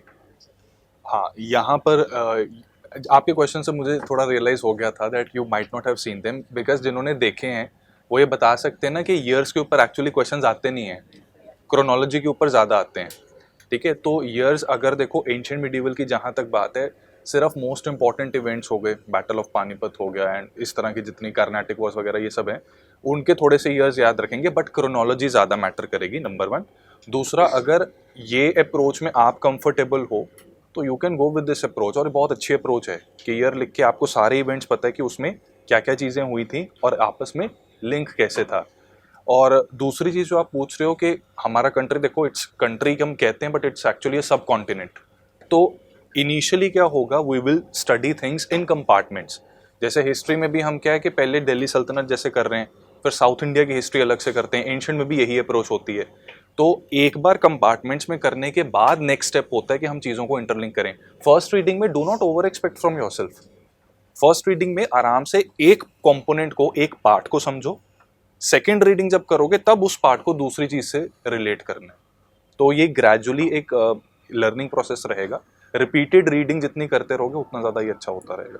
मेरा फ्रेंडली नेचर ज़्यादा है, तो मेरे बहुत सारे फ्रेंड्स हैं और वो मुझे हर रोज़ फ़ोन करके मतलब बाहर इनवाइट करता रहता है कुछ ना कुछ चीज़ के लिए। तो मैं उन्हें ऐसे मना कैसे कर सकूँ कि नहीं मेरा अभी पढ़ने का टाइम है, और या पढ़ना नहीं होता तो एटलीस्ट वो मुझे कॉल करके परेशान करता है कि हमसे बात कर, बहुत टाइम हो गई बात नहीं हुई। तो बहुत सारे फ्रेंड्स में ये थोड़ी प्रॉब्लम हो गई है कि सबको मैं इक्वल टाइम नहीं दे पाता, और इसमें पढ़ाई भी मेरी छूट जाती रही है, तो वो कैसे करूँ? Yes ma'am. अगर आपको पढ़ाई करनी है तो फिर there is no other option other than saying no to them. No means no. हाँ, अगर वो आपके फ्रेंड्स अभी चलो आपसे बात नहीं कर रहे, लेकिन सिलेक्शन की बात कर लेंगे। सिलेक्शन की बात कहेंगे, मेरे चाचा का बेटे का, बुआ का बेटा का, नाती का पोता है। You are from Gujarat? Yes, ma'am. I'm from Gujarat. Okay. Eventually, I am the junior of yours. I am from the same college, VGC. VGC? Oh, which batch? I am from 2024 batch. Okay. So I am a EC engineer. Okay. Actually, you are the main reason that my parents allowed me to come here. मैंने आप ये का example दिया था कि ma'am गई है तो मुझे भी जाना है, इसलिए। देखो, तो बस फ्रेंडली मत हो ना ज़्यादा। मतलब खाने पीने चले जाओ, घूमने फिरने चले जाया करो। सर यही दिक्कत है कि एक बार निकलता हो तो 3-4 घंटे निकल जाते हैं उसी में। खमण ढोकला खा के हम तो रहे सभी बलवान, है ना? थोड़ा सा कंट्रोल करना पड़ता है। लाइक से डोंट वरी फॉर कि बात नहीं करेंगे कि कुछ भी ऐसा, सब बाद में फ्रेंड्स और नए बन जाएंगे, उसका टेंशन नहीं लेना है कि अगर मेरा ये फ्रेंड अगर उससे झगड़ा हो गया तो भी तो बात नहीं करेगा ना, तो मत करो अभी, कोई बात नहीं, बाद में कर लेना। सब करते हैं।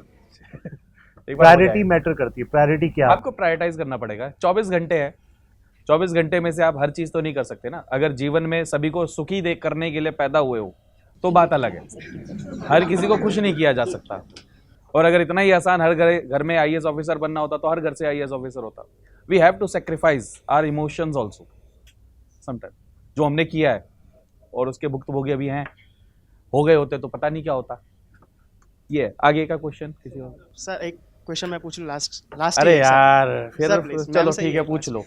मैम एक ये भी प्रॉब्लम है कि ब्रेन रॉट थोड़ा ज़्यादा हो रहा है मेरा। मतलब अगर मोबाइल में कुछ सर्च करने के लिए ले रहा हूँ, सर्च करने के बाद फिर या तो यूट्यूब खुल जाता है या इंस्टाग्राम या स्नैपचैट, वही वो भी एक दिक्कत हो जाती है ज़्यादा। तो आप सर्च मत करो क्योंकि आप सर्च करोगे तो करोगे ही करोगे। See that's a common problem with everyone, ये मेरे साथ भी होता था। बट देन आप टेक्नोलॉजी का इस्तेमाल कीजिए, जैसे फॉरेस्ट ऐप, सो ऐसा कुछ यूज़ कर लो जिसके मतलब that will not allow you to use your phone. कुछ टाइमर वाइमर ऐसे यूज़ कर सकते हो, I don't know the apps exactly, but forest app के बारे में आई हैव हर्ड, तो ऐसे कुछ यूज़ कर सकते हो that can help you out in this. यार देखो, एक ना रूल बताता हूँ, सब जनों को शायद ये पता होगा। 20 सेकेंड रूल पता है किसी को क्या होता है? हाँ सर, मुझे पता है। Let me explain now. इसमें ना ऐसा होता है यार कि इंसान की जो बेसिक फितरत है ना, वो नेचर जो हमारी होती है वो है एकदम निहायती आलसी, राइट? यहाँ पर मैनेजमेंट वाला कोई भी नहीं है इधर, चलो अच्छी बात है। ये हमसे काम करा के दिखा दें जरा। हमें इनिशियली हमें रेजिस्टेंस आती है कि नहीं नहीं यार ये तो नहीं हो पाएगा। सर होता ही है, मतलब मोस्ट ऑफ द टाइम्स, कई बार सर के साथ नहीं होता, मेरे साथ होता है, ठीक है? तो उसमें क्या है कि इस आलसी नेचर को ना हमने अपनी बेनिफिट के लिए यूज करना है। आप अपना मोबाइल अपने से 20 सेकंड दूर रख दो। जिस काम को करने में 20 सेकंड थोड़ा ज्यादा लग रहा है ना आपको, आप उस काम को करने आप ना कॉन्शियस हो जाओगे कि जैसे पढ़ रहे हो, मन में एक क्या कहते हैं इसको देसी भाषा में, चुल आई एक कि भाई कुछ तो सर्च करूंगा आज मैं, है ना? तो उसको खुद से 20 सेकंड दूर रख लो। जब दिखेगा ना कि वहां जाना पड़ेगा, आप कहोगे चलो बाद में देखता हूँ, नोट कर लोगे कि सर्च क्या करना है। सो डू लाइक दिस, ठीक है? सबके लिए सजेशन है। नहीं तो अभी वो क्या था, लेज़म डांस था, लेज़म डांस न्यूज में था। ये क्या होता है सर? वो छावा मूवी आई थी ना विक्की कौशल की। अच्छा, तो वैसे मुझे लगा कुछ वैसे। अब हम पे ये कंपल्शन है नहीं, वो वहां पे हम सर्च करने गए छावा से विक्की कौशल की, फिर मैंने बाकी मूवीज देखी, वहां से वो एक गुड न्यूज करके मूवी आई थी, वहां से तृप्ति डिमरी तक हम पहुंच गए। फिर वो पूरा दिन ऐसे ही चलता रहता है, one thing leads to another, and by the time you realize ना कि चल क्या रहा है, टाइम देखा भाई क्लास का टाइम। मैं एक छोटा सा एग्जांपल दूंगा सर इसमें। मेरे साथ ऐसा होता है कि मुझे सोना है तो सोना है, चाहे मोबाइल में कुछ भी चल रहा हो। मतलब मेरे घर में तो आजकल ये बोलने लग गए हैं कि जैसे ये बना लिया फुल स्टॉप है, कि जैसे 11 बजे तो फोन रख देना साइड में, चाहे कुछ भी हो रहा हो। मतलब आजकल मेरे दोस्त इसलिए भी नाराज होने लगे कि वो कुछ भी बात कर रहे होते हैं, जिसके लिए कई बार होता है दिक्कत। मैं फोन बंद किया, सुबह देखूंगा। तो वो अप्रोच आपको कभी ना कभी आकर बनानी पड़ेगी। देखो आपकी लाइफ है भाई, ठीक है, प्रायोरिटी आपको डिसाइड करनी पड़ेगी आकर। अब देखो आप सबके से बच्चे नहीं हो कि नर्सरी केजी के बच्चे हो, जैसे मम्मी पापा पहले खड़े रहते थे ये पढ़ने का टाइम है पढ़ो। कहीं ना कहीं आपको रियलाइज करना पड़ेगा कि आप ही अपने लिए जिम्मेदार हो और आप ही अपने आप को बना सकते हो। तो जैसे फ्रेंड्स वाला टॉपिक आ गया, हम थोड़ा सा डिस्ट्रैक्ट हो जाते हैं वाला टॉपिक आ गया, हम सर्च कर लेते हैं वाला टॉपिक आ गया, तो कहीं ना कहीं पर हमें खुद की लिमिटेशन खुद ही लगानी पड़ेगी, वरना तो कोई इसकी लिमिट ही नहीं है। मतलब आप समझ रहे हो ना कि किसी चीज़ की लिमिट नहीं है। 24 घंटे रील चलाने वाला इंसान 24 घंटे रील चला सकता है, लेकिन कहीं तो रुकना पड़ेगा। अब चले आगे अगला क्वेश्चन, वैसे जैसे मुझे रुकना पड़ रहा है। Sir my name is Sushil Yadav and I am full time preparing for IAS। Sir मेरा क्वेश्चन मैम से है कि कैसे हम लोग कंसिस्टेंट रहे IAS एग्ज़ाम के लिए, क्योंकि कंसिस्टेंसी बहुत इंपॉर्टेंट है IAS बनने के लिए। IPS से नहीं चलेगा? नहीं सर, मेरा तो यही है IAS बनना। मतलब नीचे चलेगा ही नहीं? नहीं, आएगा समय कि PDF में नाम आ जाए भगवान जी, प्रसाद चढ़ाऊंगा। I will do my best, not in one day but one day I will do. मजाक कर रहा हूँ यार। हम भी थे शुरू में, मैंने भी लगा रखा था रैंक 1, फिर उसके आगे 100 लगा दिया। फिर उसके बाद में वो है फोटो मेरे पास, रैंक 1 से फिर 100 हो गया था, फिर उसके बाद में नीचे आ गया PDF में आ जाए। सी फॉर कंसिस्टेंसी की मैं बात करती हूँ तो एक हैबिट बना लो, मतलब एक सिस्टम में खुद को डालना इंपॉर्टेंट है। ऐसा नहीं कर सकते आपके आज ज़्यादा पढ़ लिया कल कम पढ़ लिया, एंड अगर ऐसा होता भी है ठीक है तो उसके बारे में क्रिप करने से अच्छा दूसरे दिन पे फोकस करो। ठीक है, हमारी कंसिस्टेंसी टूटती कैसे है, तो फॉर एग्जांपल संडे आ गया तो संडे सबको ही मतलब थोड़ा सा चिल मूड में रहते हैं सब लोग कि अभी इवनिंग में हम कुछ नहीं पढ़ेंगे, ठीक है, बट इट इज़ इम्पॉर्टेंट कि मंडे की मॉर्निंग पे वापस आना है पढ़ाई पे। संडे को ब्रेक भी इम्पॉर्टेंट है, बट फिर मंडे वापस भी आना है पढ़ाई पे। लेकिन मान लो कि मंडे फॉर एनी रीज़न, जैसे घर से कोई कॉल आ गया, आपको कुछ इमरजेंसी थी and you are not able to study, अब उसमें आपका मंडे पूरा ख़राब हो गया, ठीक है, अब आप उसको लेके क्रिप करोगे तो पूरा वीक आपका ख़राब हो जाएगा एंड यहाँ पे आपका जो आपने एक साइकिल बना रखा होगा वो टूट जाएगा, ठीक है। सो इम्पॉर्टेंट अगेन वही है कि आपका जो अगर टाइम बिगड़ गया है या फिर आपने नहीं कर पाए हो, उसके बारे में सोचने से अच्छा ही है कि अभी आप क्या कर सकते हो उस पर फोकस करो। तो अगर कंसिस्टेंसी टूटती भी है, बिकॉज ये एग्ज़ाम ऐसा नहीं है कि स्कूल की तरह हमने मतलब अभी टर्म टेस्ट आया है तो 10 दिन पहले पढ़ लिया, और इंजीनियरिंग एग्ज़ाम भी नहीं है लाइक एक दिन पहले ही पढ़ लो, वैसा भी नहीं है, आपको ईयर लॉन्ग पढ़ना पड़ता है इसमें। एंड ईयर लॉन्ग में again we are not robots, तो ऐसा तो नहीं हम हर रोज़ एक ही साइकिल में, हम क्लॉक तो है नहीं, ठीक है, कि हम ऐसे ही ऑपरेट करेंगे, कभी 19-20 होता है, बट देन अगर वो चीज़ आपसे मतलब आपकी कंसिस्टेंसी टूटी है तो उसको बैक लाने के लिए इम्पॉर्टेंट इज़ व्हाट कि जो चीज़ बीत गई उस पर ध्यान मत दो, ठीक है। तो वैसे आप धीमे धीमे करके आपका एक हैबिट बन जाता है, और इस हैबिट को टूटने में बहुत कम टाइम लगता है एक्चुअली, ठीक है, मे बी आधा दिन लगेगा इसको टूटने में, ठीक है। तो इम्पॉर्टेंट वही है कि आप अगर टाइम वेस्ट हो गया कोई बात नहीं, that is what you can thank you. मतलब एक क्वेश्चन और है कि मतलब क्या अंतर है कि आप वहाँ पे और हम लोग यहाँ पे हैं, जैसे कि हम लोगों में क्या ऐसा है जो हम लोग वो करें कि जैसे कि आप ही तरह वो अपना कंसिस्टेंसी बना लें। मेरे में कंसिस्टेंसी नहीं है, I did not say that.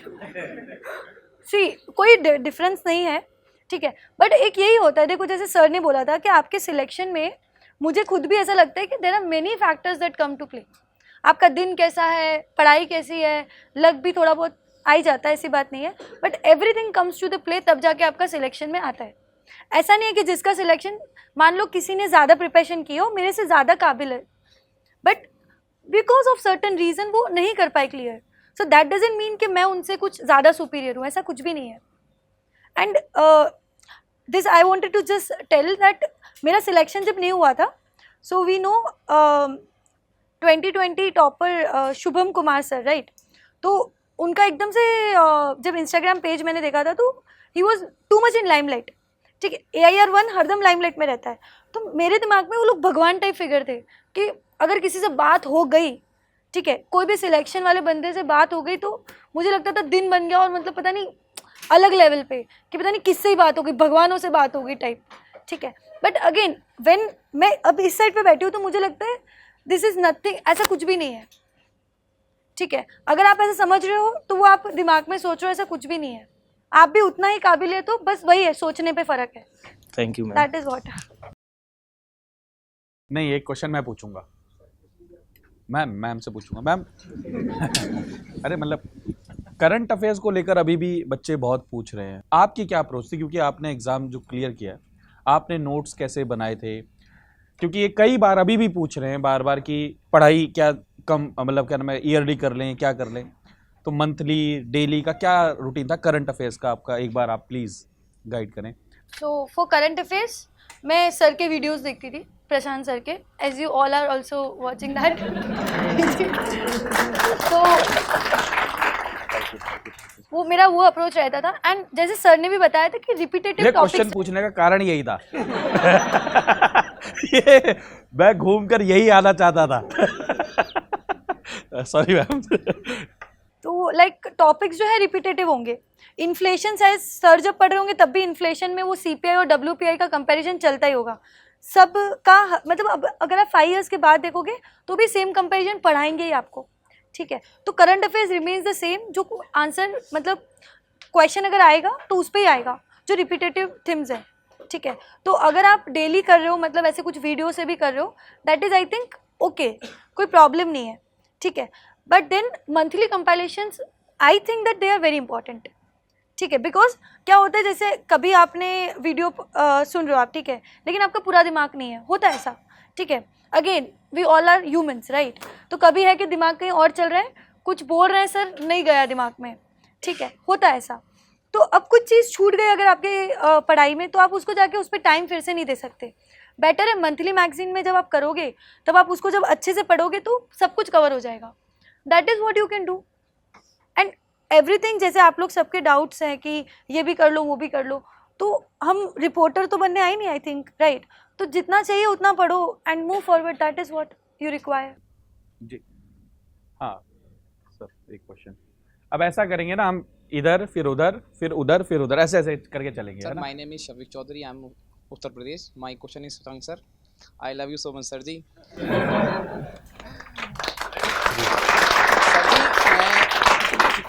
मैं सर जी डेली 10 से 11 हर्स स्टडी करता हूँ सर, डेली आपकी क्लास करता हूँ, नोट्स भी, और सर सीसेट करंट अफेयर की क्लास भी कर रहा हूँ सर। इतना पढ़ने के बाद जैसे क्लास करी हमने, अच्छा लगता है, नोट्स पढ़े अच्छा लगता है। जब सर हम क्वेश्चंस करते हैं सर, तो बहुत डिमोटिवेट होता है, क्वेश्चंस बिल्कुल नहीं बनते। 4 से 5 लाइन बनने के बाद ऐसा लगता है अब नहीं होगा, कहीं कमी रह गई, बट समझ भी नहीं आ रहा सर। और मैं कमेंट भी करता हूँ सर आपको, आप देखते नहीं हैं सर। आप आंसर राइटिंग की बात कर रहे हैं? या सर आंसर राइटिंग बिल्कुल नहीं हो रहा। ठीक है, देखो आंसर राइटिंग एक प्रोसेस से ही आती है। जो आपका एमसीक्यू वाला क्वेश्चन है उसमें तो क्लियर है, या तो आपको आता है या नहीं आता। Yes sir. लेकिन आंसर राइटिंग में आपको लिखना होता है, और लिखने के लिए चेन ऑफ थॉट्स ज़रूरी होते हैं। तो अभी जैसे एक स्टूडेंट ने कहा था कि मैं लाइन टू लाइन रीड करता हूँ, विश्वजीत बोल रहे थे। तो फिर भुवन सर ने कहा था कि एक्टिव रीडिंग होनी चाहिए, राइट। तो जब भी आप पढ़ें ना किसी भी टॉपिक को, तो आपने देखा होगा कि मैं बोर्ड पे ना कुछ कीवर्ड्स को हाईलाइट करता हूँ कि एक्चुअली यही चेन है। जब भी कोई कॉन्सेप्ट पढ़ ले, मान लीजिए हमने 15 मिनट्स में एक सब टॉपिक कंप्लीट किया, तो आप ये सोचा करो कि इसमें क्या क्या कीवर्ड है, सबसे पहले मैंने क्या बोला, फिर उसके बाद क्या बोला, उसके बाद क्या बोला। क्योंकि ये आपकी प्रॉब्लम नहीं, ये सबकी प्रॉब्लम है। अच्छा, कितने लोग ऐसे हैं जो आंसर राइटिंग में इशू फेस करते हैं कि आप उसको समझ में आ जाता है, लिखने जाते हैं तो वो चेन ऑफ थॉट्स नहीं होती। देखो ज़रा, कुछ अब प्राउड फील हो रहा है। अब सुनिए, तो पॉइंट क्या है कि जब हम लर्न करते हैं तो सबसे पहले ना हम जेनरिक लर्निंग करते हैं कि हमें एक फेयर आइडिया हो जाना चाहिए, तो ठीक है, मुझे समझ में आ गया है। लेकिन आंसर राइटिंग में you have to be specific, each line is worth something, right. तो अब जैसे अभी आप इस प्रोसेस में हैं, तो बस कीवर्ड्स को हाईलाइट करना, एक शॉर्ट नोट्स मैं हाईलाइट करता हूँ, शॉर्ट नोट्स प्रोवाइड करता हूँ, उसको मल्टीपल टाइम रिवाइज करेंगे ना, फिर लिखेंगे, तो आई थिंक ये प्रॉब्लम जो है रिजॉल्व हो जाएगी।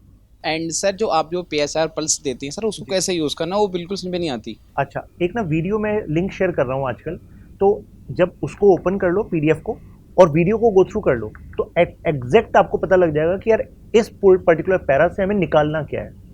These are the 3-4 words, this is the sense that we need to extract. तो फिर आप में वो कॉन्फिडेंस आने लग जाएगा। Okay sir, my second question is ma'am आपने इस ड्यूरेशन में अपने आप को मोटिवेट कैसे रखा था? क्योंकि day was day I feel के नहीं हो पाएगा मैम। इसे आपने इस चीज़ को आपने मोटिवेट कैसे कर रखा था कि all is well, all is well? Actually I just thought कि सबके साथ ही हो रहा होगा, तो मेरे साथ भी हो रहा है। It's a parcel of the exam itself, right? तो सबके साथ, ऐसा नहीं है कि सिर्फ आपके साथ हो रहा है।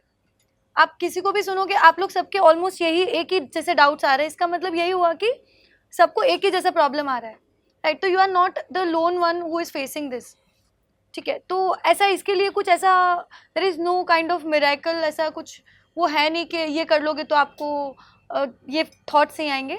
ये आएंगे ही आपको, फर्स्ट अटेम्प्ट में तो भी आएगा, जैसे अटेम्प्ट बढ़ेंगे तो और आएगा, मतलब, बट फर्स्ट में भी आ ही जाता है। जैसे कि मैम मेरी अभी अंडर एज है, मेरी ग्रेजुएशन इनकम्प्लीट है, मैं चाह रहा हूँ कि 2026 को टारगेट करना है। तो अभी मेरी क्लासेस चल रही हैं, बाय द वे मेरा कोर्स भी कंप्लीट नहीं है, तो मुझे 26 टारगेट करना चाहिए या अभी नहीं? वो तो आपकी तैयारी जब उस समय होगा तो उस समय देख लीजिएगा, तैयारी तो हमेशा करके रखिए।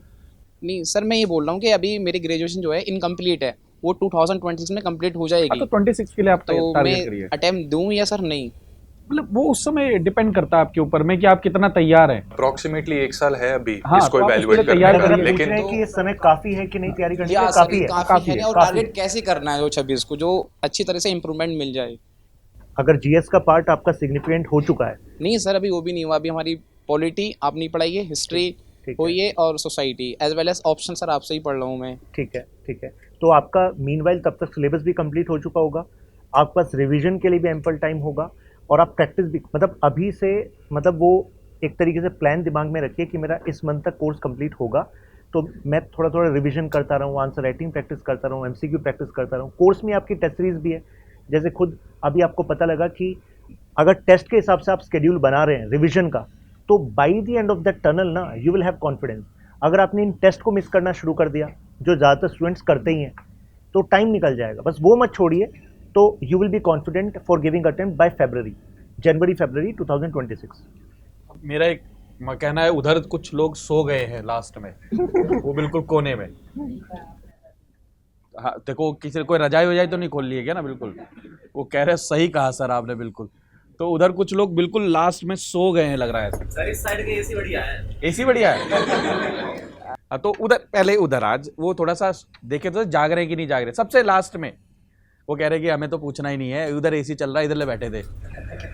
हाँ लास्ट वो है एक। हाँ जी, पूछो आप पूछो। Good afternoon, sir. Good afternoon, ma'am. Ma'am, my name is Diksha Singh and I'm currently preparing for civil. थोड़ा सा तेज।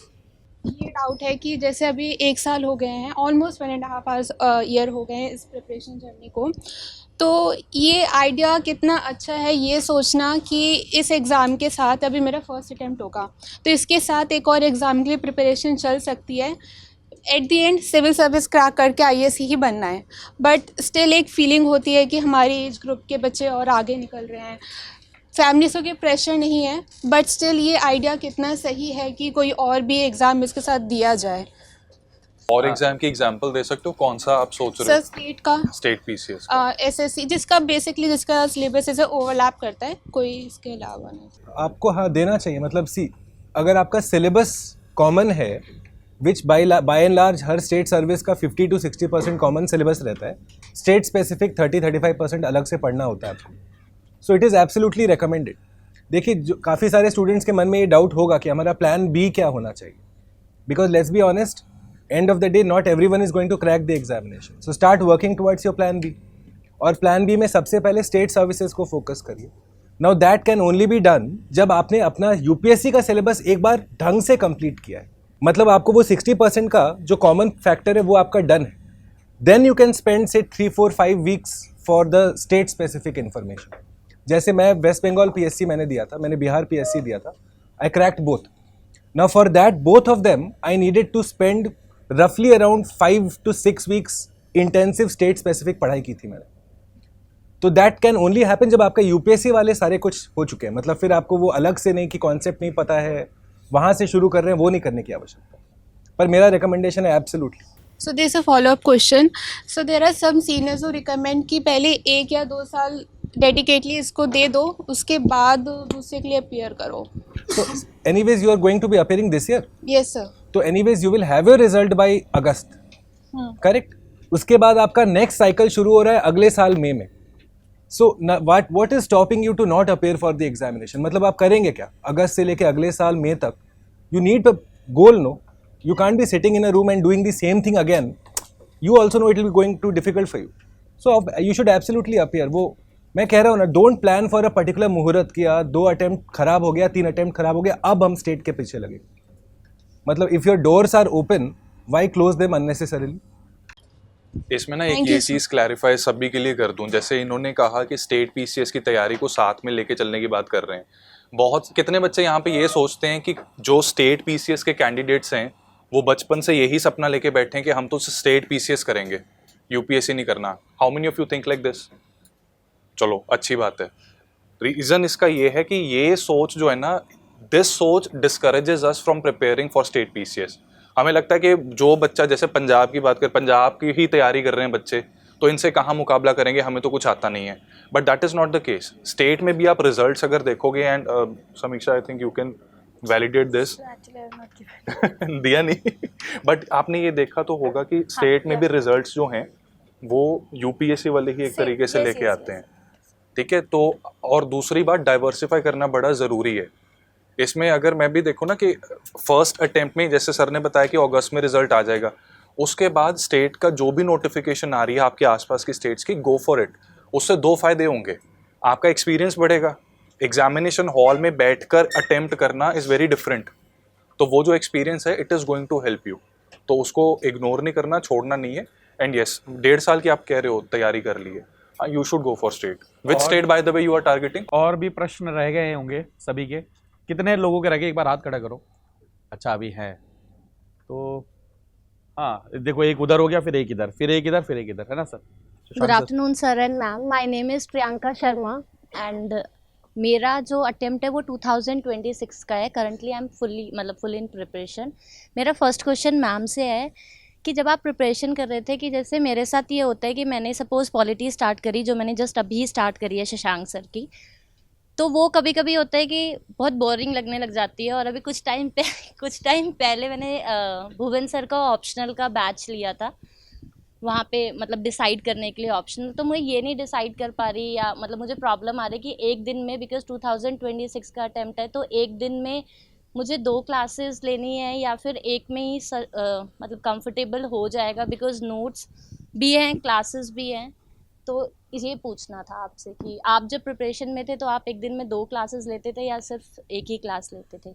I used to take like almost 2 classes because जैसे आपने बोरिंग वाला फैक्टर बोला, तो सबके साथ होता ही है कि एक का एक सब्जेक्ट अगर आप बहुत टाइम तक पढ़ोगे तो स्टार्टिंग में तो बहुत ही इंटरेस्टिंग लगेगा, बट वही अगर एक की एक चीज़ फिर से करने की बात आएगी तो you will feel bored down, interest चला जाएगा उसमें से, राइट? तो उसके लिए आप दूसरे सब्जेक्ट के साथ उसको कॉम्प्लीमेंट कर सकते हो. So I use to do like that, मतलब 2 सब्जेक्ट एक साथ कर लिया. मतलब लाइक अगर ज्योग्राफी पढ़ी तो साथ में ऑप्शनल भी प्रिपेयर होता जाएगा, तो वो एक दिन में 2 हो गया. नहीं. वो कह रही है कि ज्योग्राफी ऑप्शनल कर लिया तो इसका ना जीएस का भी ज्योग्राफी हो गया. ज्योग्राफी वो फिजिकल ज्योग्राफी और वो ऑप्शनल का जो है पेपर 1 वो cover up. She is saying कि आपको जीएस और ऑप्शनल दोनों की क्लास लेनी चाहिए, क्योंकि तभी हम टाइम से सिलेबस को कंप्लीट कर पाएंगे ना. But what you can do, sorry to interrupt you, आप जैसे अभी आपके पास 26 का अटेम्प्ट है, राइट? तो अभी आपके पास लाइक ऑलमोस्ट 4 to 5 मंथ्स जो है उस पर आप ऑप्शनल पे ज़्यादा, जैसे कि अगर आपको फोकस करना है तो आप उसको थोड़ा ज़्यादा टाइम दो, राइट? जैसे मान लो अगर आप जीएस को 4 घंटे दे रहे हो तो ऑप्शनल को 5 दे दिया, something on that lines. I am not saying कि 9 आवर्स देना, ऐसा नहीं बोल रही हूँ, just as a lump sum number I am telling. तो थोड़ा टाइम ऑप्शनल को ज़्यादा दे सकते हो, but as you go approach like 26 जैसे आने लगता है तो आप इसी टाइम को थोड़ा सा कम कर सकते हो ऑप्शनल वाला, एंड जीएस को बढ़ा सकते हो. ठीक है, थैंक यू. सेकेंड क्वेश्चन मेरा सर से है. सर, जो मेरा इस साल का जो अटेम्प्ट है वो ईपीएफओ का एपीएफसी है, बट आपकी मैंने वो रिकॉर्डेड कोर्स लिया हुआ है स्टडी आईक्यू का. From there I come to know from you only कि यूपीएससी भी दे सकते हैं, बिकॉज मतलब लाइक मेरा मेन जो था वो वही था, बट बिकॉज सर्टेन रीज़न मैं यूपीएससी नहीं दे रही थी टू अभी ये करंट वाला. तो सर उसकी कोई क्योंकि नोटिफिकेशन अभी तक आया नहीं है, फेब में आना था, तो कुछ है कि आएगा नोटिफिकेशन अभी या नहीं आएगा? तो ईपीएफओ आपका मेन एग्जाम था एंड यू आर आस्किंग कि यूपीएससी की आप कर सकते हो तैयारी कि नहीं. देखो यार, ये भी पूछना है सर कि वो नोटिफिकेशन आएगा भी या नहीं, क्योंकि देखो एक्सपेक्टेड तो है because vacancies are there. But उसमें आपको पता है ये ब्यूरोक्रेटिक प्रोसेसेस होते हैं, तो वो उसमें थोड़ा टाइम लग जाता है. We were expecting it in March, but वो होली की हॉलीडेज जो आ गई, होली की छुट्टियां वगैरह, उस वजह से थोड़ा डिले चल रहा है. बट एक्सपेक्टेशंस तो डेफिनेटली हैं. और जो यूपीएससी का कैलेंडर भी आप देखोगे उसमें ना रिक्रूटमेंट टेस्ट के लिए जगह छोड़ी होती है उन्होंने. तो ये जुलाई अगस्त में 90% चांसेस हैं कि ये पेपर हो जाएगा. अब 10% ऑल्टरनेट कुछ दूसरी पॉसिबिलिटी भी हो सकती है. लेकिन तैयारी करने का क्या तरीका है कि प्रीलिम, आप इस साल का प्रीलिम्स नहीं दे रहे होंगे तो डजेंट मैटर. आपने ईपीएफओ का अगर जब पढ़ाई की है ना, तो उसमें आप करंट अफेयर्स पढ़ रहे हो, हिस्ट्री चल रही है, पॉलिटी चल रही है, ज्योग्राफी भी आ रही है, राइट. सारे सब्जेक्ट्स तो वही हैं. और सीसैट का उल्टा उसमें मार्क्स जुड़ते हैं, तो आपका वो भी प्रिपेयर हो रहा है. तो इससे आप ये समझ लो कि आपको ना सारे सब्जेक्ट्स का एक ओवरव्यू मिल गया. अब इसके अंदर आप मेंस आंसर राइटिंग को जोड़ना शुरू कर दोगे ना जब, तो आपकी यूपीएससी की भी ऑटोमेटिकली प्रिपरेशन हो जाएगी. एंड मेंस की प्रिपरेशन का जो सबसे सही टाइम होता है वो होता है अगस्त से लेकर दिसंबर का. जनरली बच्चे इस टाइम पे करते हैं, मोस्ट ऑफ द स्टूडेंट्स. तो उससे पहले आपने ओवरव्यू ले लिया. ऐसा तो नहीं है कि वेले बैठे थे, आप खाली बैठे थे. और अगस्त से लेकर दिसंबर तक मेंस आंसर राइटिंग के पॉइंट ऑफ व्यू से कर लोगे तो दोनों चीजें मैनेज हो जाएंगी. और ईपीएफओ वैसे भी 2 स्टेज है. After July August your job is done, है ना. Thank you sir. Thank you. अब उधर से एक क्वेश्चन. मेरा क्वेश्चन ये है सर कि अगर हम सब्जेक्ट पढ़ते हैं कौन सा भी, अभी जैसे पॉलिटी पढ़ते हैं, साइंस एंड टेक पढ़ते हैं, कौन सा भी सब्जेक्ट, तो उसका एक स्टैटिक पार्ट होता है, एक करंट अफेयर्स होता है. तो जनरली ये कहा जाता है कि आपके 2-3 रीडिंग होने के बाद आपको नोट्स बनाने चाहिए. जैसे सर ने कहा कि आपके पास रिवीजन नोट्स होने चाहिए, जो 1 पेजर नोट्स, 2 पेजर नोट्स होने चाहिए. तो मेरा मैम से सवाल ये था कि अगर 2-3 टाइम करने के बाद वो नोट्स बनानी है तो तब जाके वो क्रिस्प बनते हैं. तो फर्स्ट टाइम जब रीडिंग होता है तो 2-3 रीडिंग होने में तो बहुत टाइम लग जाएगा. तो अभी I am in this preparation for almost 9 months, मतलब अभी यही फर्स्ट अटेम्प्ट होने वाला है. तो वो नोट्स कब बनाने चाहिए, और उनको अगर अपडेट भी करना है तो मतलब अभी तो सिलेबस ही ख़त्म नहीं हो रहा है. और जैसे कहते हैं कि ख़त्म होता ही नहीं है, लेकिन एटलीस्ट सब्जेक्ट का एक बेसिक ओवरव्यू आना चाहिए, लेकिन वही अभी नहीं हुआ है. तो वो नोट्स कब बनाने चाहिए, जो शॉर्ट नोट्स होते हैं या 1 पेजर नोट्स जिसका कहते हैं, जो एग्जाम से पहले आप पढ़ोगे, बेसिकली यही पूछ रहे हो ना. हाँ, तो मतलब वो कब बनाने चाहिए, कितने रीडिंग के बाद बनाने चाहिए और कैसे. आंसर मैं कहूँगा एक बार शशांक सर दे, फिर मैम भी बताएंगी. शशांक सर एक बार. देखिए, सबसे पहले शॉर्ट नोट्स तभी आप कर पाओगे जब आपको नॉलेज होगी कि क्या इंपॉर्टेंट और क्या नहीं है. कई बार किसी टॉपर के शॉर्ट नोट्स लेकर बच्चे उस पर डिपेंडेंट हो जाते हैं, वो आपको नहीं करना है. उसका रीज़न है कि हो सकता है वो जो एस्पिरेंट थे जब, तो कुछ चीज़ें वो मिस कर देते थे जो आपको याद रहती हैं, राइट, क्योंकि हर पर्सन यूनिक है. तो जब आप कम से कम 3 बार रिवाइज कर लें और आप PYQs को देख सकें, तो उसके बाद आप शॉर्ट नोट्स बनाना स्टार्ट करो. शॉर्ट नोट्स का पर्पस क्या है कि यार मुझे पता है these are the broad headings, these are the sub headings, these are the keywords, these are the important you can say statement जहाँ से क्वेश्चन आता है. So that is what should be included in your short notes. This is the way. Almost sir cover कर दिया आपने. Prelims के और mains के अलग अलग नोट्स बनाने चाहिए, या आई वुड एडवाइस कि एक ही हो, लेकिन हाँ मतलब एक ही शॉर्ट नोट्स हो. बस कुछ जो फैक्ट्स वगैरह होते हैं उसको जो आप हाईलाइट करते हैं, तो बच्चे सोचते हैं कि वो प्रीलिम्स में काम आएगा. अरे मेंस में भी काम आता है. जैसे पॉलिटी है, तो पॉलिटी में आपको स्कोर करना है, तो इंट्रोडक्शन में जब आपके आर्टिकल होते हैं, सुप्रीम कोर्ट के जजमेंट होते हैं, करंट का कोई बिल या एक्ट होता है, ये फैक्ट आप जब स्प्रिंकल करते हैं अपने इंट्रोडक्शन में, तो आपके आंसर की वैल्यू बढ़ती है, आपको ज़्यादा मार्क्स मिलते हैं. ऐसे इकोनॉमी में भी सेक्शन वाइज कुछ डेटा होता है.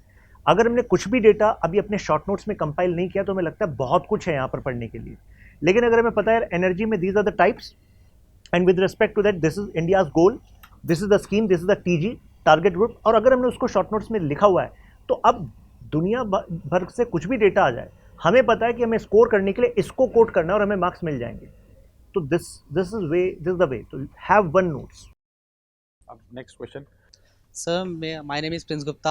Right now I am pursuing first year, and my question is from you that मेरा ऑप्शनल PSIR है, तो जो GS की पॉलिटी है एंड जो PSIR की पॉलिटी है उसमें डिफ्रेंशिएट कैसे करें आंसर राइटिंग. सर 2 पॉइंट बताऊंगा, थियरी और स्कॉलर. जैसे एग्जाम्पल है, कोई क्वेश्चन फंडामेंटल ड्यूटीज से बना, तो GS में भी सेम स्टेटमेंट से क्वेश्चन बन सकता है, PSIR में भी बन सकता है.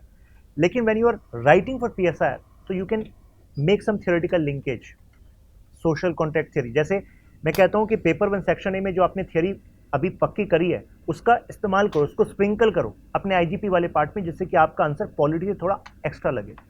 तो उसके लिए जो स्कॉलर्स हम बताते हैं, जैसे सेकुलरिज्म है, पॉलिटी में क्वेश्चन आएगा तो आप फॉर एग्जांपल प्रताप भानु मेहता, मतलब आशीष नैंडी, आशुतोष वाशने, इनको अगर ना कोट करें चलेगा, लेकिन ये डाइवर्स पर्सपेक्टिव आप पीएसआर में कोट कर सकते हैं। तो बस ये ध्यान रखना, थियरी और स्कॉलर, ये डिफरेंशिएट कर देगा। थॉट्स उसमें राइट करना है, उसको जीएस में नहीं करना है। जी सर नेक्स्ट क्वेश्चन मेरा आपसे सर कि सर हम कब माने कि मैंने टॉपिक कोई पढ़ लिया, क्लास ले ली, बुक भी पढ़ लिया, उसको टॉपिक पढ़ लिया, लेकिन कब माने कि वो टॉपिक कंप्लीट हो गया पूरे 80% या 90% वो टॉपिक कंप्लीट हो गया? जब आपने एक बार बेसिक्स देख लिया, उसके बाद क्लास नोट्स देख लिए, फिर 1000 MCQ सीरीज़ लगा लिया, उसके जो टॉपिक वाइज क्वेश्चंस हैं और उसके PYQs देख लिए, from the prelims perspective you are ready for the topic. Sir जैसे कि मेरी अभी ज्योग्राफी कंप्लीट हुई है, हिंदी मीडियम का छात्र हूँ मैं, तो लेकिन कंप्लीट होने के बाद मैं टॉपिक कंप्लीट हो गया, समझ आ गया, लेकिन उसके बाद जब मैं क्वेश्चन लगाता हूँ तो प्री के क्वेश्चंस नहीं होते, कुछ ऐसे टॉपिक्स आते हैं जो पढ़ाए नहीं गए क्लास में, लेकिन मीन्स की आंसर राइटिंग तो बढ़िया लेवल पे आती है, लेकिन प्री के नहीं हो पाते क्वेश्चन सर।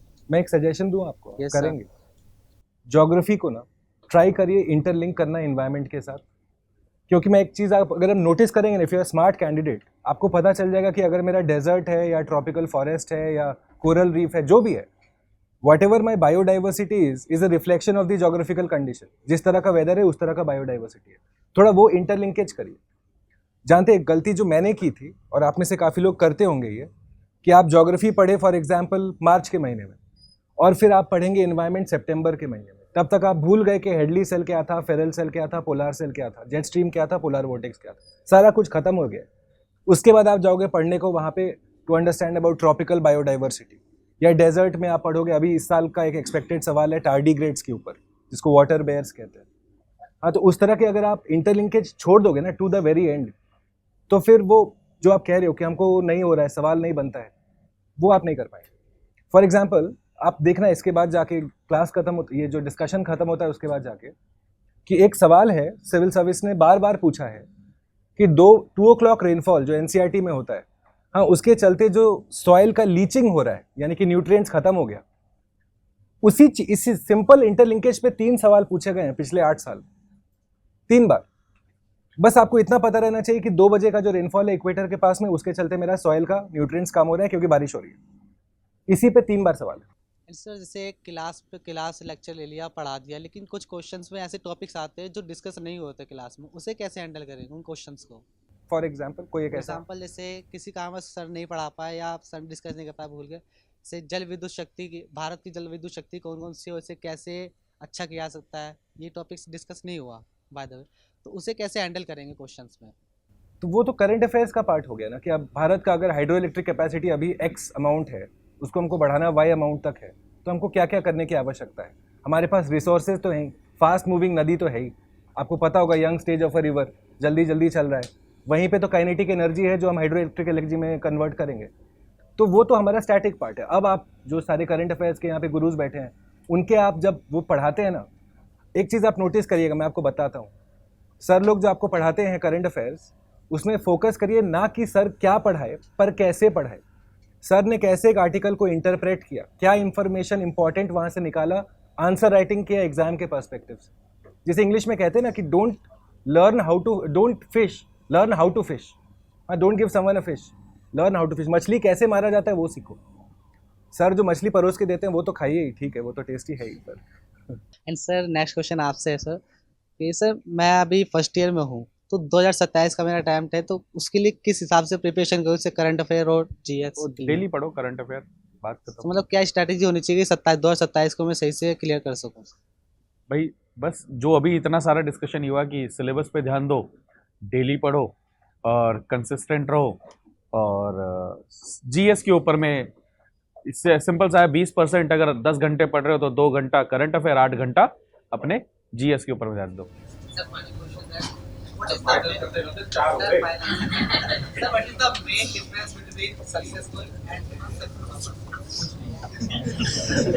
माइंड का गेम है भाई, मैं सही बताऊं, देखो मैम भी बैठे हैं, हम सब भी बैठे हैं, आप सब भी बैठे होंगे, ये सिर्फ दिमाग की परसेप्शन है कि ये सक्सेसफुल है, ये सक्सेसफुल नहीं है। किसी के लिए हो सकता है हम ज़्यादा सक्सेसफुल हो, किसी के लिए हो सकता है कोई दूसरा ज़्यादा सक्सेसफुल हो। मेरा तो यही मानना है सर कि ये माइंड की गेम है। तो अपने आप को जज करने क्या किसी को, मतलब छोड़ो।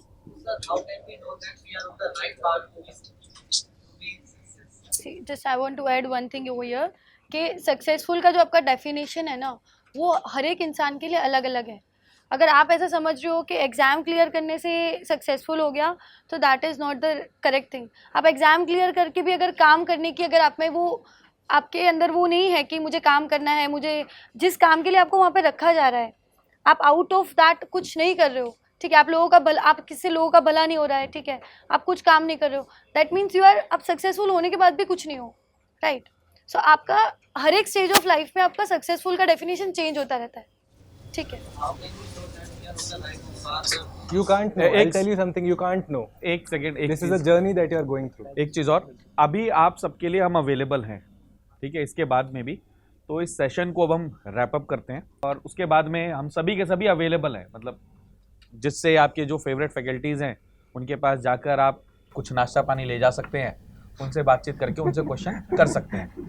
मतलब अगर कोई मेरे पास आए तो भाई खाली हाथ मत आना, मैं ये कहना चाह रहा हूँ, बाकी सभी का तो चलता रहता है।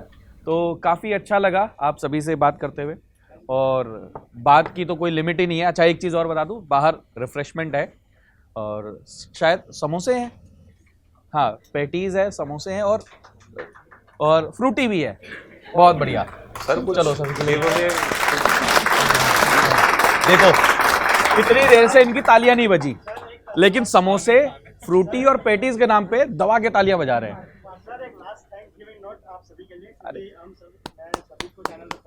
अरे thank you.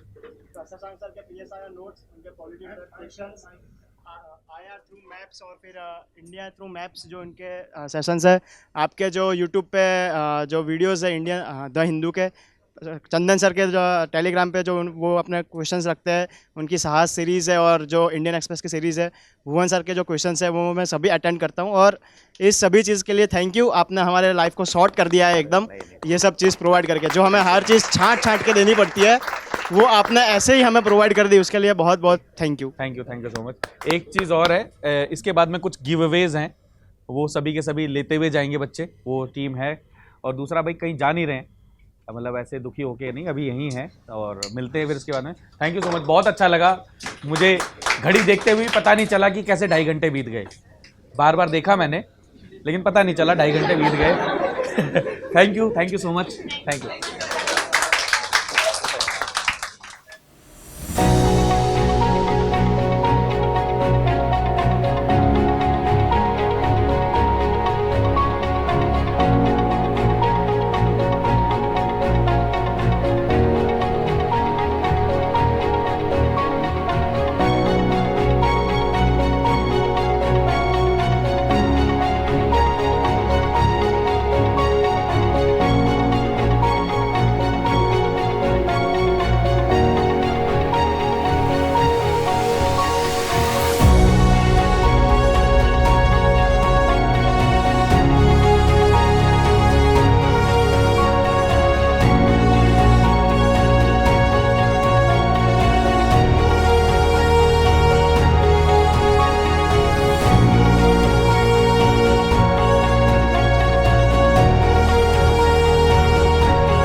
Study IQ IAS, आपका सिलेक्शन हमारा मिशन।